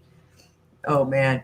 So after more than a year of contentious private negotiations, the Spacey case was submitted to an arbitrator in February 2020, right before the coronavirus lockdown began, with protective orders in place so that there would be no reporting on the still raging battle. But like everything in the new bizarre world of Spacey, this legal proceeding turned into surreal quickly. At one point during his deposition, Spacey sprung from his seat and performed a song and dance number in the conference room. I love this man. I absolutely love Kevin Spacey. Why? You'll get to this, and I'm going to give my thoughts. Because he's gay. I'm going to give my thoughts on this. Just because he's gay. No. I'm going to give my thoughts because there's more to this story than the article is leading on, but continue. And then nearly 3.5 years after Star Trek Discovery, actor Anthony Rapp told a BuzzFeed reporter that Spacey sexually assaulted him when he was 14. The film, TV, and theater star finds himself a Hollywood pariah. The actor, who once nabbed Oscars for his iconic roles in The Usual Suspects and American Beauty, a Tony for Lost in Yonkers, and 12 Emmy nominations, mostly for House of Cards, has become the most decorated actor who cannot work. Spacey previously stated he did not recall the encounter with Rapp and said if it did happen, he was sorry for, quote, what would have been a deeply inappropriate drunken behavior, unquote. According to a source, one close to him, Spacey lives in seclusion with his Svengali manager. Svengali, thank you. Former boy band member, Evan Lowenstein, sure, of Evan and Jaron fame in the late 1990s, early aughts. And the former A-lister now appears on screen only in an annual Christmas Eve video that he releases on YouTube and Twitter. Oh, God. Okay. Yeah, and usually it's bizarre shit. But if Spacey is idle, his lawyers are anything but, as the one-time triple threat fights legal challenges on 3 fronts. In London, the Metropolitan Police has concluded its investigation of at least 6 sexual assault claims made against him that allegedly took place from 1996 to 2013. Several of the claims stemmed from his decade-plus work reviving and running the Old Vic Theatre, where he collaborated with such heavyweights as James Earl Jones, Vanessa Redgrave, and Sam Mendes, who also directed him in his Best Actor winning American Beauty role 21 years ago. The findings made by the Scotland Yard's Child Abuse and Sexual Offences Command have been presented to the Crown Prosecution Service, the British version of a district attorney, which is deciding whether to bring forth criminal charges against Spacey, according to a legal source. Jesus. At the same time, Spacey is being sued by an anonymous accuser who claims that Spacey sexually assaulted him when he was only 14. The accuser, who is listed as CD in a civil lawsuit filed in New York that also includes Rapp as a plaintiff, this is all shady shit now, was an acting student of Spacey's in Westchester County in the early 1980s when the actor's star attempted to anally sodomize the plaintiff, CD, who said no multiple times. In the same suit, Rapp alleges that in 1986, when he was a teen and performing on Broadway in Precious Sons, Spacey invited him to a party at his Manhattan home and intentionally, voluntarily, and without plaintiff's consent engaged in unwanted sexual advance with a 14-year-old and grabbed Rapp's buttocks, lifted him onto the bed, and laid on the plaintiff's body. In recent court papers, Spacey says Rapp never attended a party at his home and denies any wrongdoing occurred with either plaintiff. There comes a tipping point where the number of allegations and the number of jurisdictions reaches a critical mass, says Greenberg Glusker, a partner, I can't pronounce that shit, a former federal prosecutor who isn't involved in any Spacey litigation of the actor's tainted stature in the public eye. There are certain cases that have reached that tipping point, and Bill Cosby and Kevin Spacey are two examples. Jesus Christ. So the suit is making its way through court with Spacey's attorney, Jennifer Keller, challenging CD's desire to remain anonymous in the hope that revealing the alleged victim's name will compel other witnesses to come forward with the information favorable to the defense. Spacey's team knows the name of the accuser but wants it publicly disclosed. In late January, attorney Peter Sagar, fuck him, who represents Rapp. Sorry, I can't pronounce out these names. Who represents Rapp and an unnamed accuser, filed a motion for his client to remain anonymous, citing the deep psychological impact he will suffer if he is required to proceed in this case using his real name. The judge has yet to rule, and that guy's name I can't pronounce declined to comment. Attorney Jeannie Harrison, who represented a now deceased Spacey accuser in a civil lawsuit, found a similar strategy from Spacey's legal team to unmask her client's identity and call it an intimidation tactic. Whether it's intentional or not, it does intimidate the accuser, Harrison said. It was intimidating and concerning to my client that his name was out there. Harrison's client, a massage therapist who died in 2019 from an illness that he was diagnosed with after he had filed the suit against the star in federal court, had claimed that in October 2016, Spacey grabbed his hand and forced him to touch his genitals. She says her client's death meant the end of the suit. Under California law, the ability to recover non-economic damages like those caused by emotional distress ends when the accuser dies.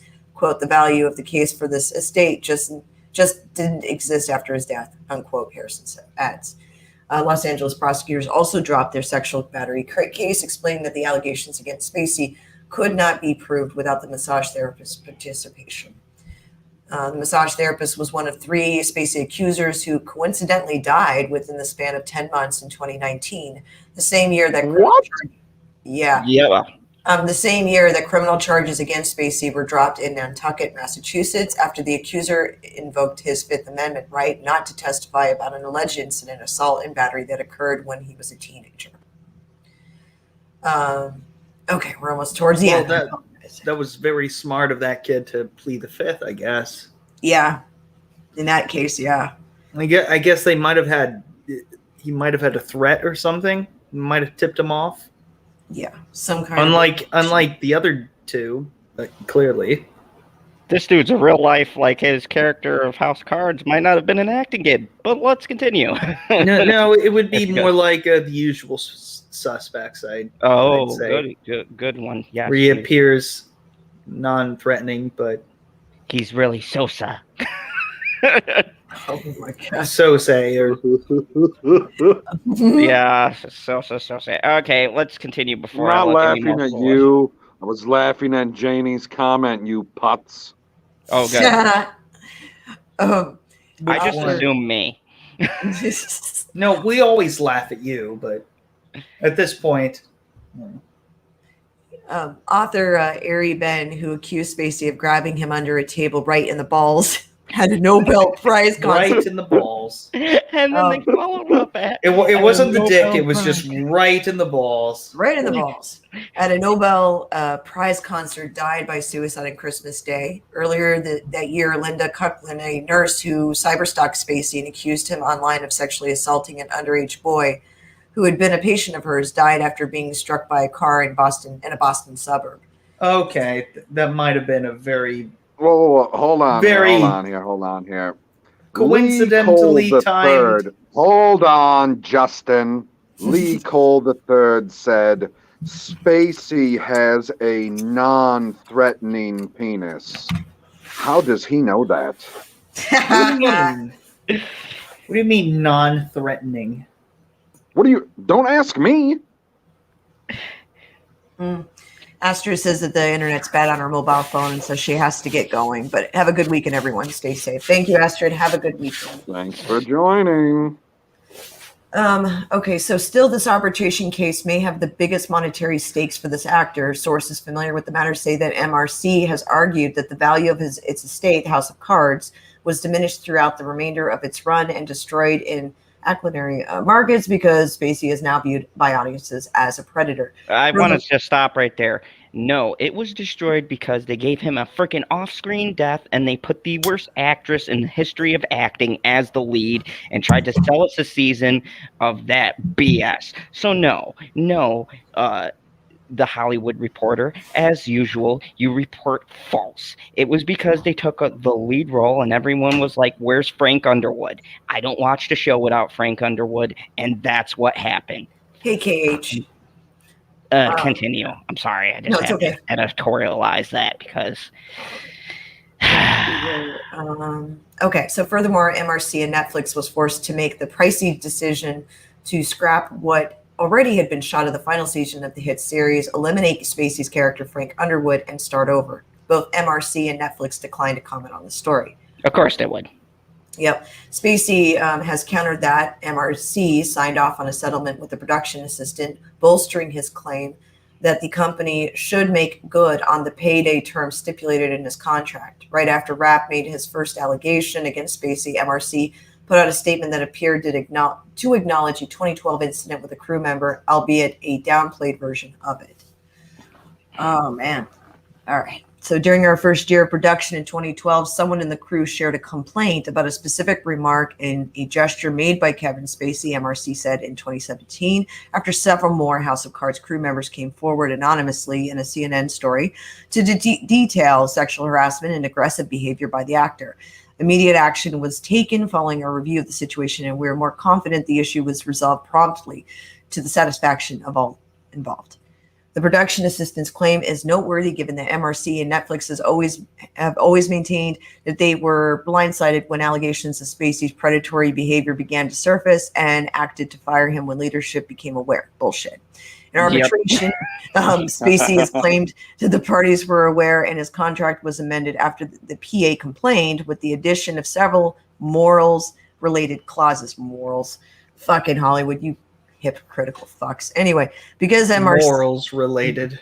Morals, okay. As they manufacture... Morals that's very subjective.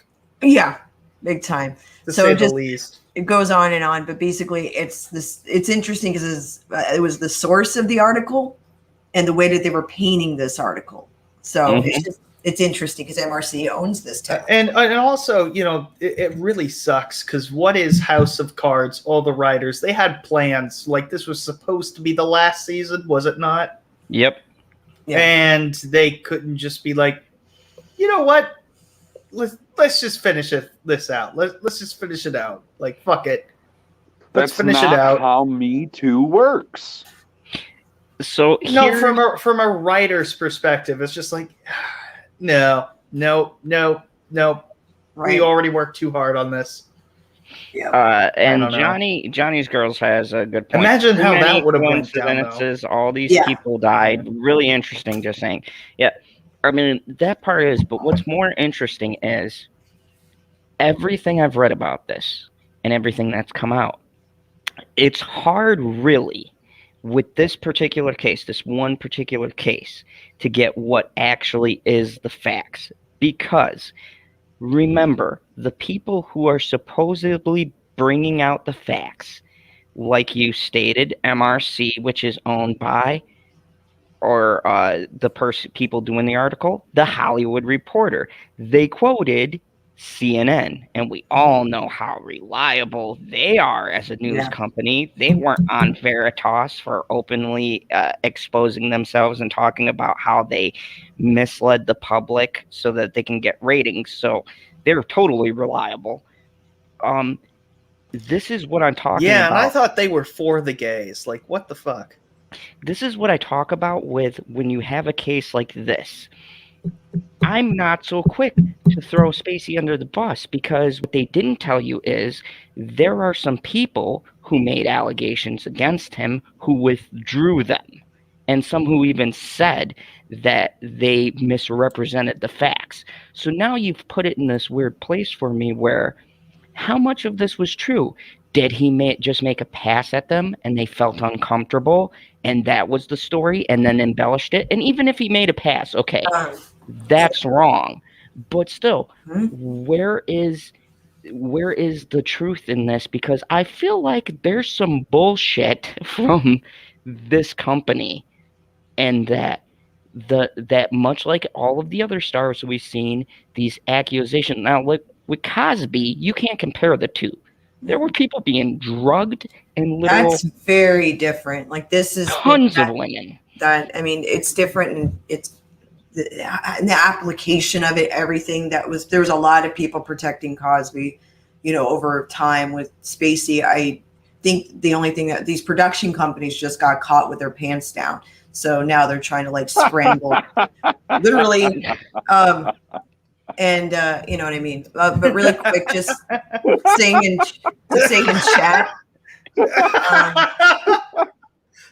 like, was it in chat though? No death threats, not even in jest, towards any individuals, including celebrities we're speaking about, and that's to protect the channel. Thank you, Janie, for doing that and just making that comment, because even if it's in jest, we can't do that. Like, Google will have a total shit fit. So no death. No, murder. Planet Q makes a great point. At Mr. Zod's Fan Zone, can you compare Kevin Spacey with Michael Jackson? I would almost say that would be a fair comparison, because when you look at Michael and now you look at everything that's come out afterwards, and the fact that, yeah, he was weird, but nothing ever stuck with those cases. A lot of them, as a matter of fact, some of those kids wind up being coerced by the parents in order to get money. That was proven. That was put on tape by the parents, who said, yeah, we're going to go after him for his money because you were on Never. And why would you let your kids go with a grown-ass man to his house where he has a theme park? Okay, I'm just saying, if I'm a parent, I'm not going to let my daughter, I don't give a shit who it is, go to someone's house where they have elephant bones and fucking a theme park. Cool, that's awesome. I'll stay there for the party, but my kid's coming back with me. Are you serious? I mean, really? You're talking about like spending the night part? Yeah. Okay, I mean, like you don't have a problem with them, weird. like, riding a roller coaster with Michael Jackson? No, not at all. If I'm there, it's the king of pop, man. I might ride the roller coaster with Michael Jackson. He would be allowed on the ride, because I know that they have the frickin' what is it? The stick there that measures the kids, and it says you have to be shorter than this height to ride the roller coaster. And Rebecca made a good point, said at Mr. Zod's Phantom Zone, Michael Jackson was a kid himself. That's exactly it. I think the thing was Michael Jackson. We're talking about white Michael Jackson. Well, I think mentally he was. I think he was always like that. Yeah, like I think he was always mentally like younger. You know what I mean? Then I think he had a lot of damage from when he was young, and like he just didn't emotionally mature in my opinion, normally. He did. Well, he wasn't. Sorry, go ahead. He wasn't allowed to be a child. He wasn't allowed to just, have fun. He wasn't allowed to hang out with like kids his age. The friends that he had were like people like Stevie Wonder or like people who were like older than him, and they were just, to him, they were just friends. I mean, imagine if we had friends like, because he was a part of, he was touring with them, and then he that kind of, with him, he's like, well, that's what my upbringing was, so why can't that be the same for a kid? Why can't I be friends with a kid? I was friends with adults when I was a kid, so why can't it work the same way? Not knowing that it was, not understanding that was more or less like, you're in the industry, you're a professional, so it's okay for us to be friends, as opposed to just random kids, I guess. But and I guess no one his age, unfortunately, no one his age, had that same childlike sense of wonder. So I guess that's what leads us to that really weird situation that he might have been in mentally, if that makes any sense. If you follow. It does. It's the industry. It's how that industry his dad was a straight up asshole. Watch that movie. What was it, with the Jackson 5, like based on the true story of that group, right? His dad was an asshole. He was a terrible man. He's was still alive horrible. Too. Isn't he still alive, Joe Jackson, or did he pass? God, I hope so. I'm sorry, that's bad. But he's evil. That man was pure evil. What he did to his kids, he purely exploited them, and he should be ashamed of himself. Planet Q's Queen said they were all lies. What they said about Michael, Wade Robinson was going out with Michael's niece when he said everything was happening to him, and you can debunk, right? Right. Things don't make sense. Yeah, his dad died 3 years ago, so. That's right. He died, I forgot. I kept thinking, God, is that guy still alive? I thought he's passed, but I was wrong. Yeah, your dad, Lee Cole III, said, yes, he passed. Passed. And Rebecca said, at Mr. Zod's Phantom Zone, at Pop Culture PB, you just need to see him with his own children. And you come back to me and tell me that is a monster. And I totally agree with that. Even his kids, like, for everything they portrayed, his kids loved him and have fond memories. And to me, children know. They know that stuff. Yep. And for his kids to have good memories, that says to me he wasn't this monster that they made him out to be. Now, to swing it back to Kevin Spacey, there was a complaint against him where apparently this person was invited to Kevin Spacey's hotel's room. Now, Father Zod brought this up to me. If a grown man... Why are you guys talking about me? Yes, PB. No. If you're invited to a hotel room, PB, what did you think was going to happen, Mr. Pop Culture PB? Huh? You thought you guys were going to play solitary? Planet Q's Queen says the name of that you're talking about was American Dream, the Jackson 5 story. Mm-hmm. That was what you were talking about, that film, about they're based on a true story thing. And Johnny's girl, Depp, says that LaToya said her father sexually abused her and their sisters, too. Yeah,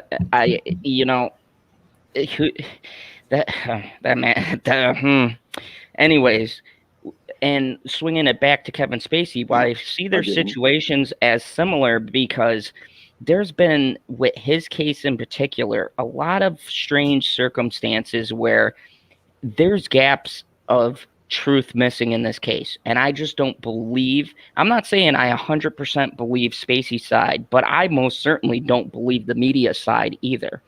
I do believe that there might have been maybe some stuff he said on set and everybody joked about it or whatever. But I don't believe this whole Kevin Spacey is this monster, and that none of these people knew. He's openly gay. I don't believe that none of these people knew that they didn't come to his hotel room or whatever and they didn't know what the intent was. I just don't believe it, because then you hear people retracting statements and it's like, if this guy is guilty, okay, and you want to go after this guy and then you recant your statement, or you just come out and say, I got the facts wrong or whatever, right?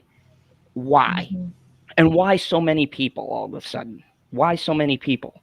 Is it because they're all intimidated? Do they think he's really Frank Underwood in real life? I don't know. I don't. I think there's a part of this. There's a portion, like so many of these cases, we're not hearing. And honestly, I think it's the whole that Hollywood, they would have you believe they're now they're progressive, they're pro diversity, they're pro for the gay community, but it's old Hollywood. And guess what? They frown upon that. I honestly think when Kevin Spacey came out as he was gay, they used this to try to get rid of him. Because they're like, yeah, we're for gay people, but he went after younger people. He's a monster all of a sudden. Because when he came out as gay, they were in line clapping. Kevin Spacey's so brave. He's so bold. Look at him come out, this high-powered Academy Award-winning actor. And now, speed it up a couple months down the road, all of a sudden he's a pedophile. That's a pretty big leap, guys. Like, how do we get from cheering him on to now supposedly all of these cases are coming out of pedophilia? Just all of these litany of cases going to the 80s? Right. Really quick. Good night, Rebecca. She has an early morning tomorrow, so she said good night to everyone on the panel and to Chad. Good night, Becca. And Kevin, Father Zod says Spacey was hated and they wanted to destroy him, just like Depp. Maura made a good point, though, is that he came out as gay after he was accused of messing with younger people. Oh yeah, that was that's the distinction here. Yeah, because he wasn't quote out publicly being gay until after the accusations, as if that was a better, that was his safe. Yeah, right. That was right. It's like, yep, I'm gay. Like that's like your force field. Like it doesn't work. It doesn't work like that, big boy. No, it doesn't. But here's an interesting part. They saved $5 million on moral clauses when they fired him. That's the other thing. The money is another big issue, folks. This is what makes me question the validity of this, because when there's a lot of money on the table and you have a choice between going with allegations, because none of this is still proven. There has been no hard concrete. There's not like Amber Heard and Depp where there's tapes and things like that. There's been no hard concrete evidence one way or the other. With Cosby, with Weinstein, we have like tapes, videos, tons of witnesses, all of this stuff that's like no doubt those people did it. With Spacey, there's a bunch of allegations. There's a bunch of people now coming out from the set of House of Cards all of a sudden that's owned by this company that are like, oh yeah, that Kevin Spacey intimidated me. Grab my balls. Grab my balls. That's weird. It like comes across like they were paid or something. And yes, right. And here's the other thing, Dean. I do agree.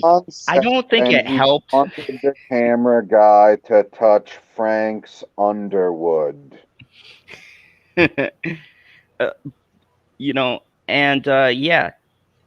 they dropped the charges in Massachusetts. Yeah, and I mean, there's, it's very weird. That's why I wanted to bring it up, and I wanted to bring it to the chat because I wanted to get you guys to like. It's weird. It's weird. There's something missing here. I can't put my finger on. I don't know what it is, but there's something missing. We're not getting the whole picture, and they railroaded someone once again to me without sufficient proof. And what is proof? Well, if we're taking Johnny Depp's case, we've got body cam now. We've got regular cam. We've got tons of audio. We've got statements, pictures, lies. There's a litany of evidence that proves Amber Heard is the most vile woman in Hollywood today. You know what we don't got? I haven't seen a tape. I haven't seen anything of validity that's proof. These people are coming forward anonymously, and yes, I know when you're a victim, you coming forward and releasing your name, that puts you in the spotlight, especially against a star. That's something you don't want to do. I think it's with this because there's so many allegations, and as far as proof, it's more just witness testimony of this happened here, this happened there. I mean, I haven't seen, like you said, video or any of those other things. So the claims are interesting because they're kind of like sporadic and they're across the board. And some individuals are deceased, some individuals are alive. The problem is that we don't know if somebody was approaching them or if they came out on their own and did this by their own, submission. Like they came out and said, "Oh yeah, this happened to me, and this is really what was going on." To me, it sound. I agree with Justin. It does sound some of the allegations, like the whole grabbing of nuts thing, that commentary, and I think that was the masseuse that passed away. Mm-hmm. And did he kill himself or no? He had a disease. That's right. He died of a disease.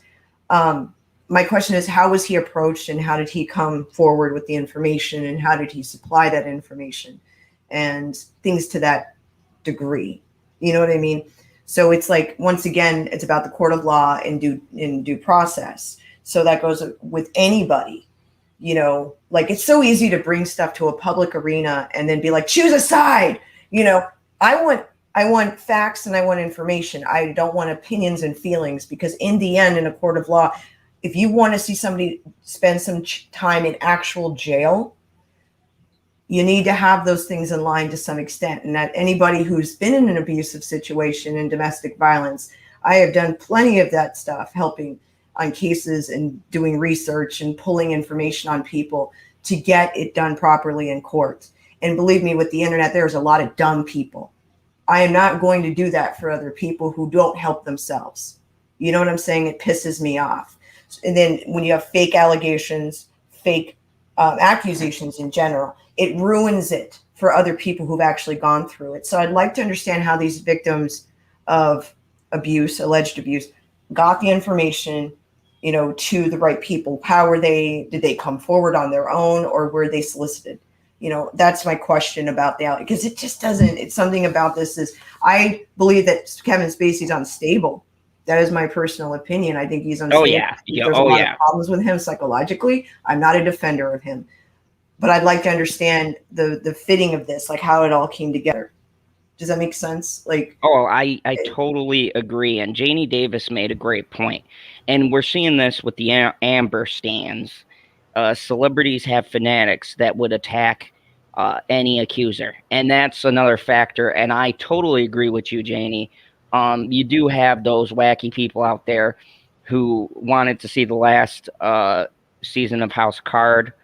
I'm not saying that I'm that fanatical, but I would have liked to have freaking Underwood instead of his wife. That whole story. Never mind. Hello, Henception. Henception came in with a funny one. I wanted to read this. She said, "Oh, I could have watched all F this. Forgot you were on. Just watch Gone Girl instead. How is everyone?" Hey, I don't fault you. That's a great movie. Never seen it.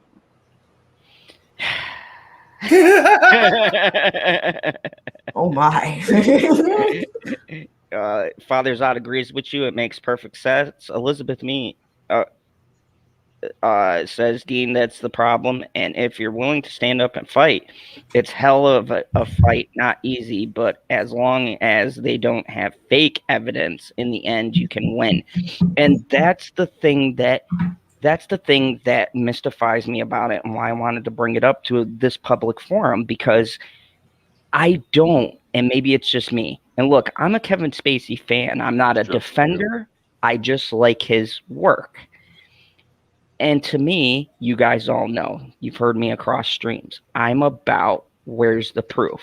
And I don't see enough of it to say, oh yeah, that man's a monster now.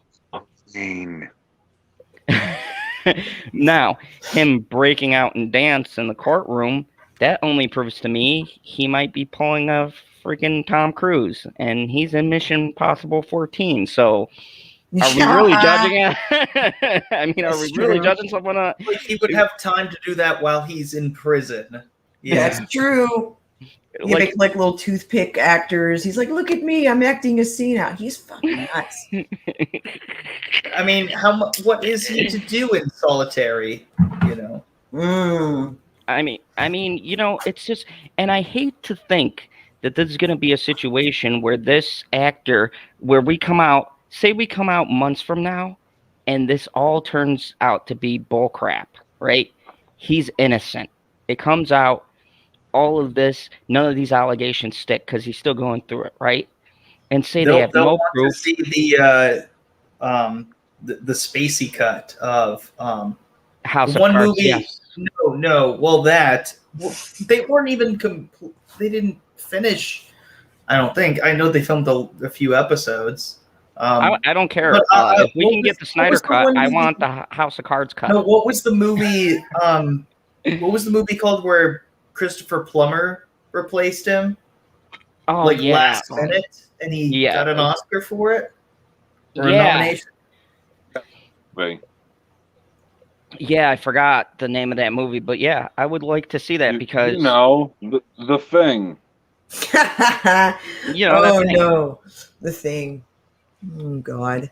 But I mean, what if you basically, because that could have been Kevin Spacey who won that performance. So Christopher Plummer essentially stole that. I'm not gonna say he deserved that performance because I don't believe that was even remotely right.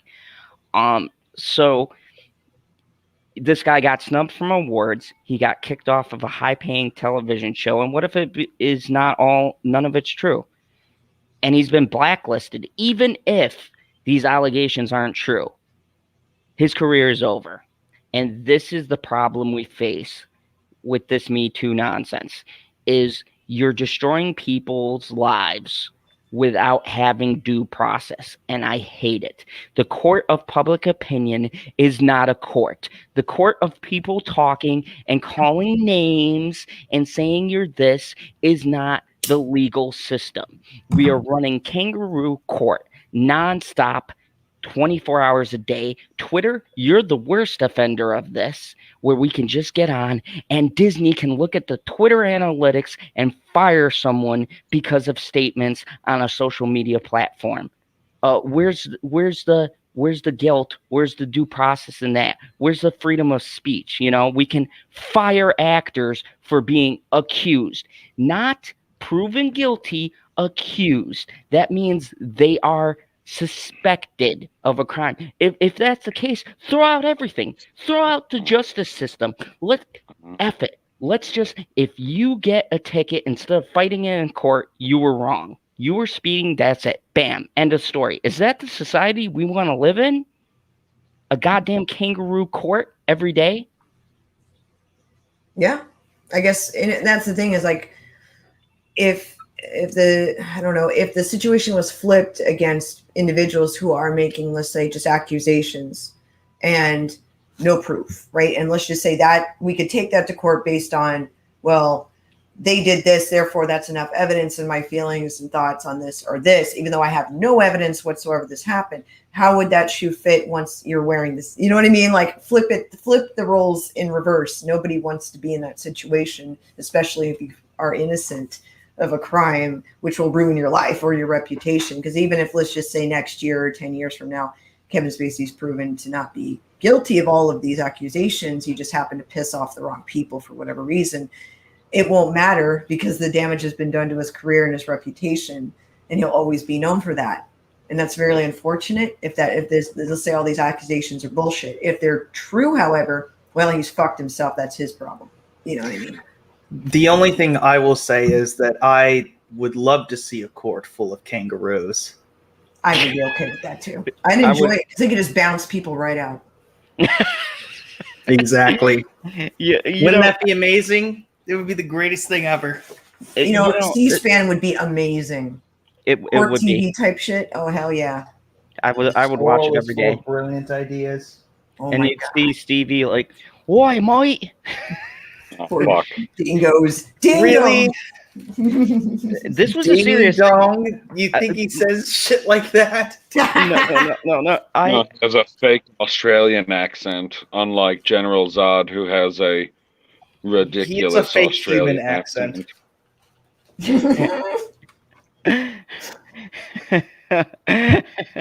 He's like an AI trying to figure himself out. Janie Davis has a comment for you at Mad Squirrel. Janie Davis says, Matt Squirrel, that's exactly what Johnny is fighting for now. He's got an already famous faker. Yeah, exactly.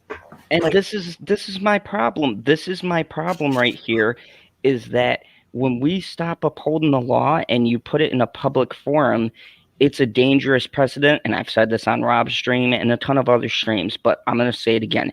It's a dangerous precedent when you're letting people decide other people's fates that aren't following the law. The law is there for a reason. It protects our constitutional rights. It protects us from people like Amber Heard just throwing shit out there that isn't true and destroying a career of someone who she wishes she had 1/5 of the talent instead of just being a prop for everybody to be like, look at my arm candy. That's what she is. Like, Aquaman. She's not arm candy, dude. Aquaman.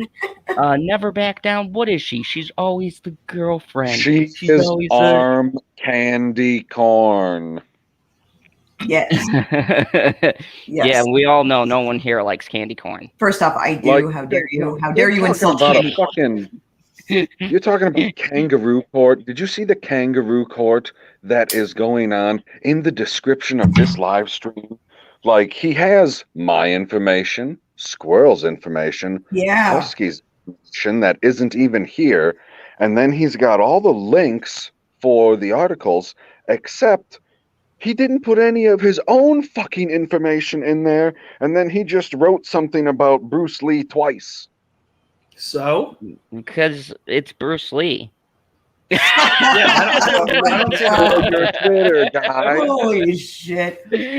I noticed that in your hashtag, you had Bruce Lee. I'm like, okay. Yo, I don't know what Bruce Lee has to do with this. Why would you drag his name in the mud with this? No, we're gonna go over the history. Hasn't that man suffered enough? Come on. No, I'm gonna relate it to some current nonsense that's going on. Oh, really? Really? Yeah. All right, let's see it.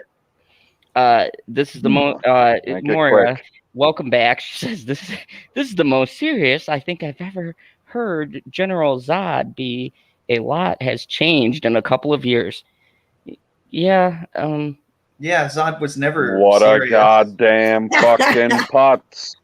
He used to be frickin' hardcore. Now he's Mr. Zod. The Mr. did it. Mm-hmm. Yeah. When you become a mister, your life changes.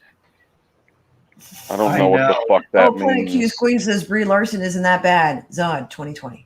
I remember it was 2021. Oh, wow. Wasn't it this year he said that? Oh my. It's on the other channel. Hey, you know what? Mm-hmm. After seeing Amber Heard, Brie Larson is like, ain't that bad. No, I could deal with even Brie Larson interviews make Amber Heard interviews look like amateur hour. Like, yeah, she pissed off people, but she still knew how to give an interview. Amber's just oh my god, that interview. I hate everything that she said, but at least she said it right to the fucking camera. She was talking to us and the patriarchy. So I want to bring up this from the ever informative Mad Squirrel, because this is brilliant, and thank you, Mad Squirrel, because there was a person before all of these fake Hollywood puppets started going behind the Stop the Asian Hate.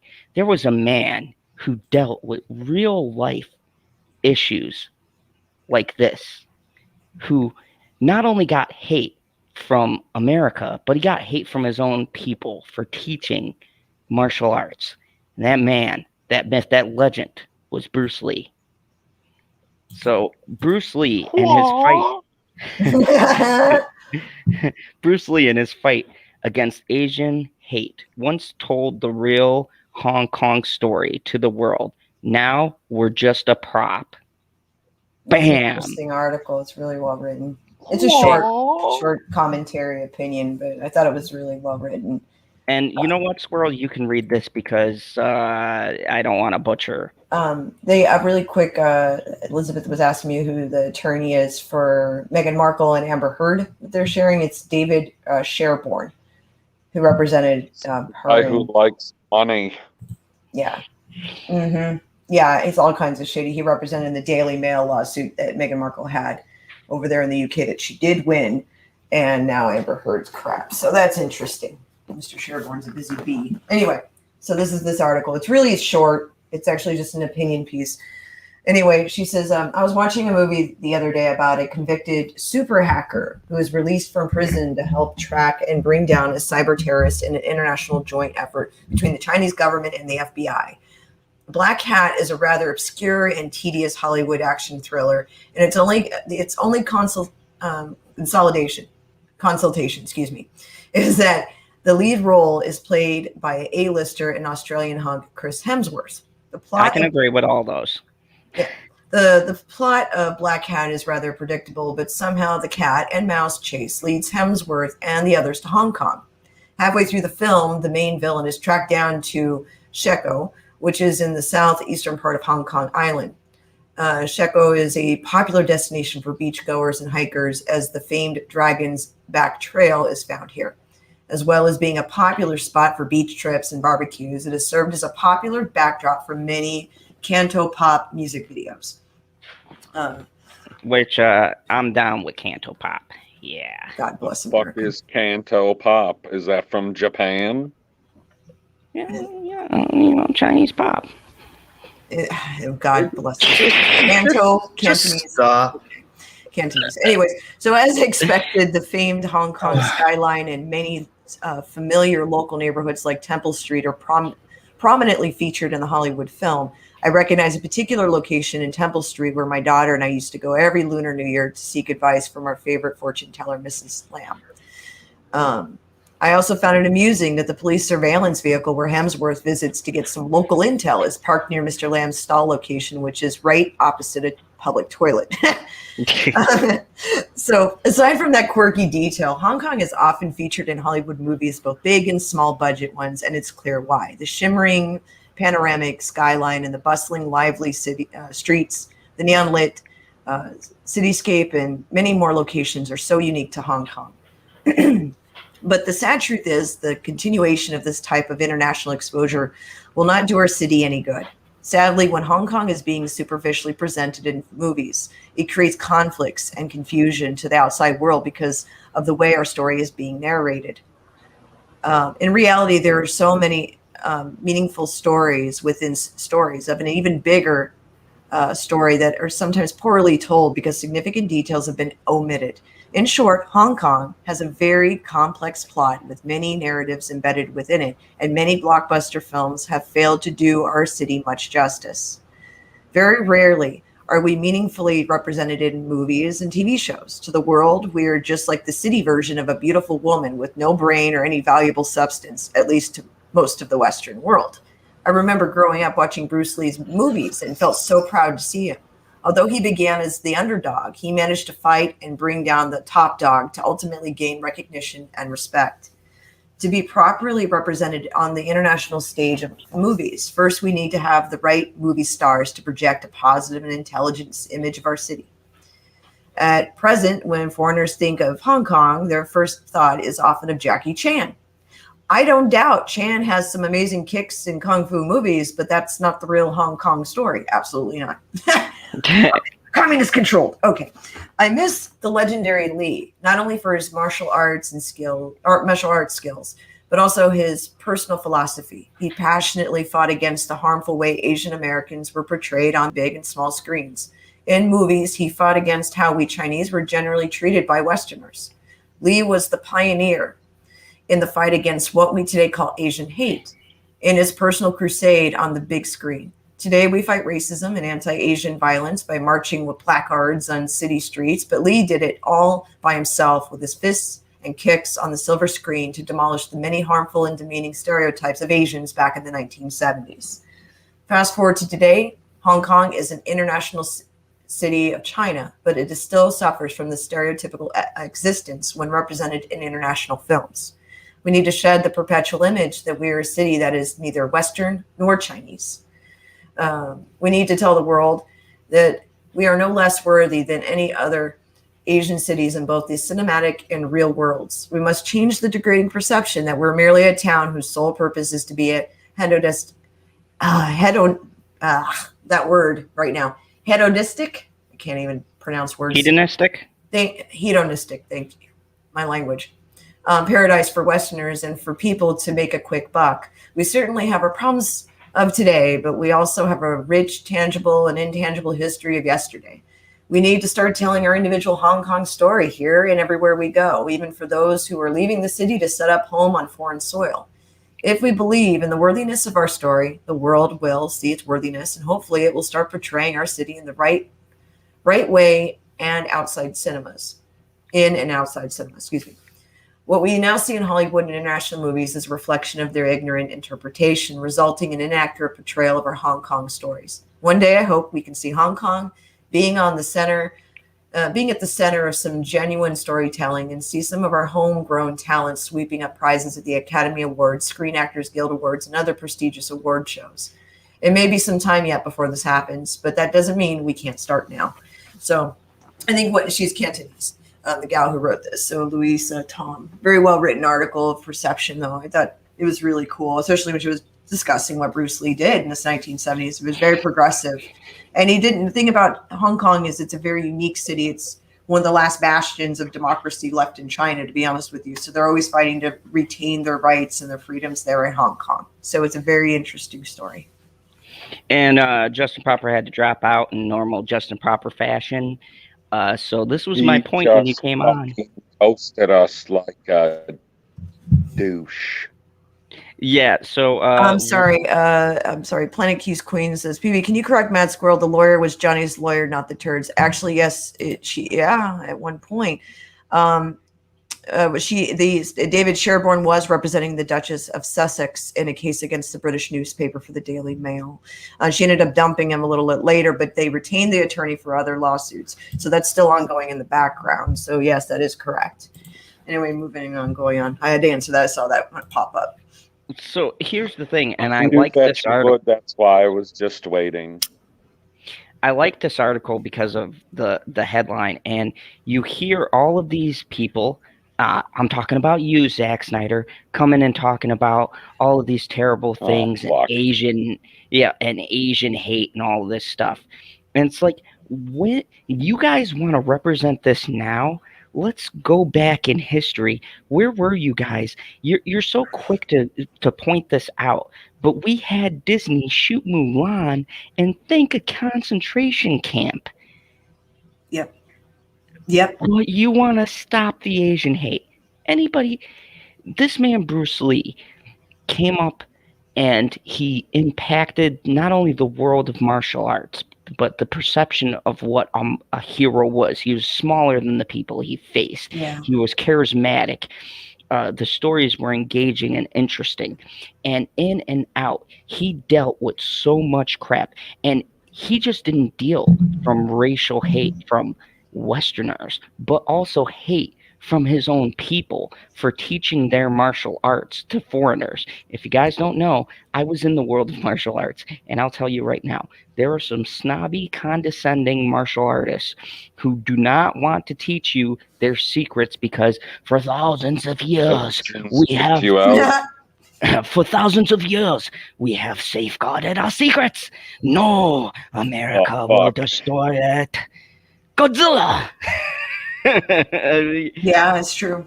But it's true. There is such if you think, and I'm just being real with you, if you think that racism doesn't exist on the other, if you think racism doesn't exist on both sides, it does. It's not just perpetuated by one side. These were countries that were under isolationism, which means they kept themselves gated away from Western philosophies and principles for hundreds of years. And then finally, they let us on their shores and they became more Americanized. But our hatred of them and their hatred of us never went away. It's always been there. And the people who combated it, the Bruce Lees of the world, the people who wanted us to experience the good of the culture, they did it in such a meaningful and impactful way. Bruce Lee had a philosophy. He accepted everyone. He didn't care if you were black, white, blonde hair, brown hair. He would teach you if you wanted to learn the art, if you wanted control, if you wanted to make yourself a better person. That is what we should be rallying behind. This march and this Hollywood chill show and going on every award show. And I'm talking to you too, Kevin Smith, going, we need to stop. You're the whitest. Kevin Smith. That guy. I mean, the stuff that Bruce Lee did, I mean, especially at the time that he did in the 70s when we were coming in the United States, especially, we were coming out of so many wars and the anti-Asian sentiment was still very strong from both World War II and the Korean War and then Vietnam. I mean, there was a lot of Asian hate within American westernized culture. So it's like he was fighting against that, and he did an amazing job just saying, listen, there's value to these individuals. We're talking about individuals, not a government. And I think that's the problem is people have a hard time separating the people from the government, unless, of course, it's a little crazy. But yeah. Jamie, I'm sorry, because this just Mr. brings up... Zod, did Bruce Lee teach women his secret arts? He did. He taught women, men. He had, as a matter of fact. Yeah, but I bet he didn't teach anybody that identified as a tree. He, as a matter of fact, if you guys look at or watch the Bruce Lee story, he taught his wife. His wife knew, so his wife would train with him every day, and she knew some of his martial arts. Yeah, and that was another thing. If you guys don't know, in Asia, there's a lot of separation between men and women, and a lot of women can't do certain things. There's certain things in the culture. The men do certain things. The women do certain things. I'm spitting facts here. I knew Japanese masters, old school.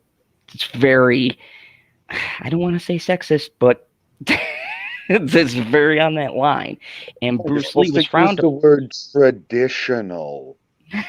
No, this was straight up. I'm sorry. If there was ever a time to drop that word, it was straight up sexism. Straight up sexism. And Bruce Lee broke that mold. When he came to America, guy, girl, tree, brown hair, purple hair, he didn't care.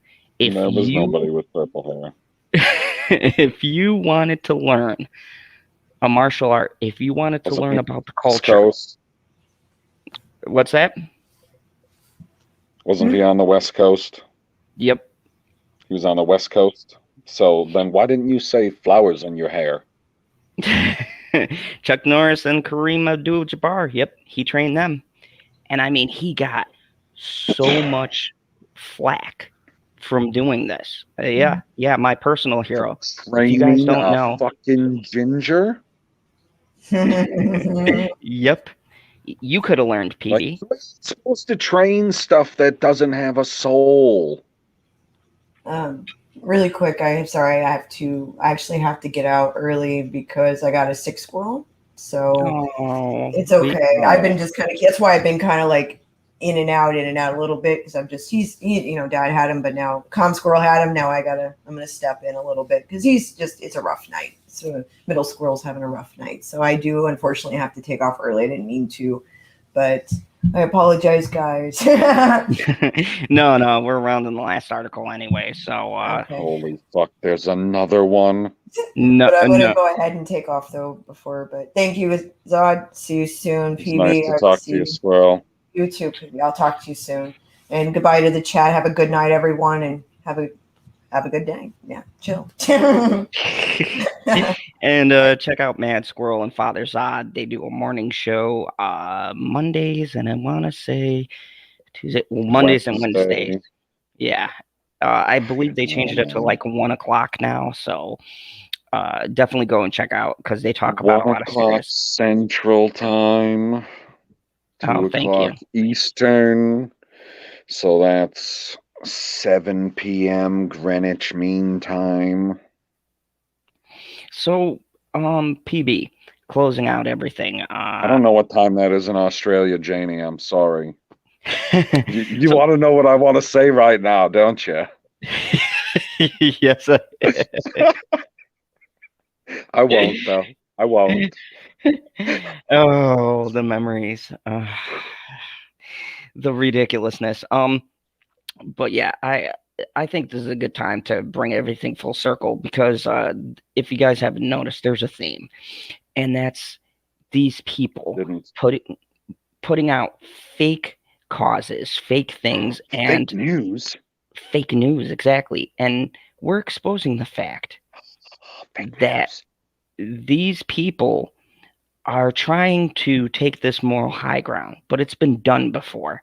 And in their quest for the moral high ground, they're throwing people under into the low ground, so to speak. And, you know, I think it should be highlighted. I think it should be pointed out. So, Zod, Old Ducks are going to be on the new show. Don't I know? I've been keeping up. In Bombay. The true Luke Skywalker. So, I think this is a good place to end it. We've got a great show coming up tomorrow night, which Mr. Pop Culture you'll be a part of. We're going through the timeline of Johnny Depp. Oh God. We are going to go through the case and the whole entire timeline. Holy fuck. Father Zod's laid it all out. We're going to go through the audio recordings right up to the new body camera footage, and we're going to talk about what does this mean. How is the case progressing? We're just going to lay it all out for you guys because looking at this, holy crap. In such a short span of time, we've had so many breaks, twists, and turns in development. I can't wait because there's the stuff we're going to talk about tomorrow that I haven't made a video about or talked about. I haven't really dived into the recordings and my thoughts on those. The camera footage of her, yelling at Johnny, trying to get an argument started, all of this stuff that I've wanted to talk about. So we're going to lay it all out for you tomorrow. I cannot wait. And this Monday, I'm going to have Dr. Soup, and Tuesday, I'm going to have Stevie because we had to reschedule. And Sunday, don't miss the charity stream. It's going to be hosted by Tammy Talks, and it's for a good cause. So, and she's gonna talk. Yeah. So don't miss that, Mr. Pop Culture PB. You got anything exciting coming on? Maybe an after party? Maybe. I have yet to decide. It's possible. I'm not even supposed to be here right now. I have to work in like 4 hours, 5 hours. So let's wrap this up quick. Thank you everybody for coming by. Glare, we're going to do a review together because I don't agree with that statement. He said he's not a fan of the new Mortal Kombat. I disagree. I'm not a fan of certain things, but I loved it. Mortal Kombat. The hell was I supposed to say? Kim Ryan said, please say it, PB. What is she talking about? What do you got coming out? Oh. What? No, that is not true. Because that was before I was talking about Greenwich Mean Time. This was 4 minutes ago, guy. Oh. It's like Tenet. We'll reverse time. What were you going to say 4 minutes ago? Oh my God, I have no idea what I was going to say 4 minutes ago. I'm doing a fucking live stream. People ask me they're like, what'd you talk about? And I was like, I don't know. I was on for an hour and a half talking and nobody fucking joined me. I don't know what the fuck I said. That was like 2 weeks ago. I have no idea. I know I stand behind every word. I don't know what they were. Planet Crew said, hashtag Brie Larson isn't bad. Sod 2021. That was 2021.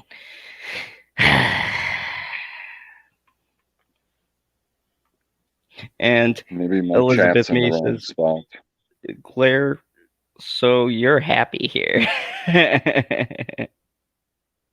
I think Father Zod might have gone to bed. It's getting a little bit late for him. So, everybody, thank you for watching. I appreciate it. Make sure you retweet the stream, share the love with Facebook, Instagram, all that other good jazz. Any platforms we're not on, tell them about us. PB doesn't know, but we're going to do eventually a members only stream where you get to ask us to comment on topics. So You said that last week. Yeah, well, I pulled a Biden, so there we go. You know, the thing. the thing. So anyways, thank you everybody for watching, and we will see you tomorrow night, 8 p.m. Central, for a Johnny Depp timeline. We're going to go through the whole entire case. It's going to take until I have to go to work. I can't wait. I hate the fact that you were talking about something that everybody fucking loves, and the way that you did it made me fucking laugh about it, you bastard. Remember, there's only one rule. Here in the Phantom Zone, do not kneel before Kevin Spacey. Incorrect. The darkness before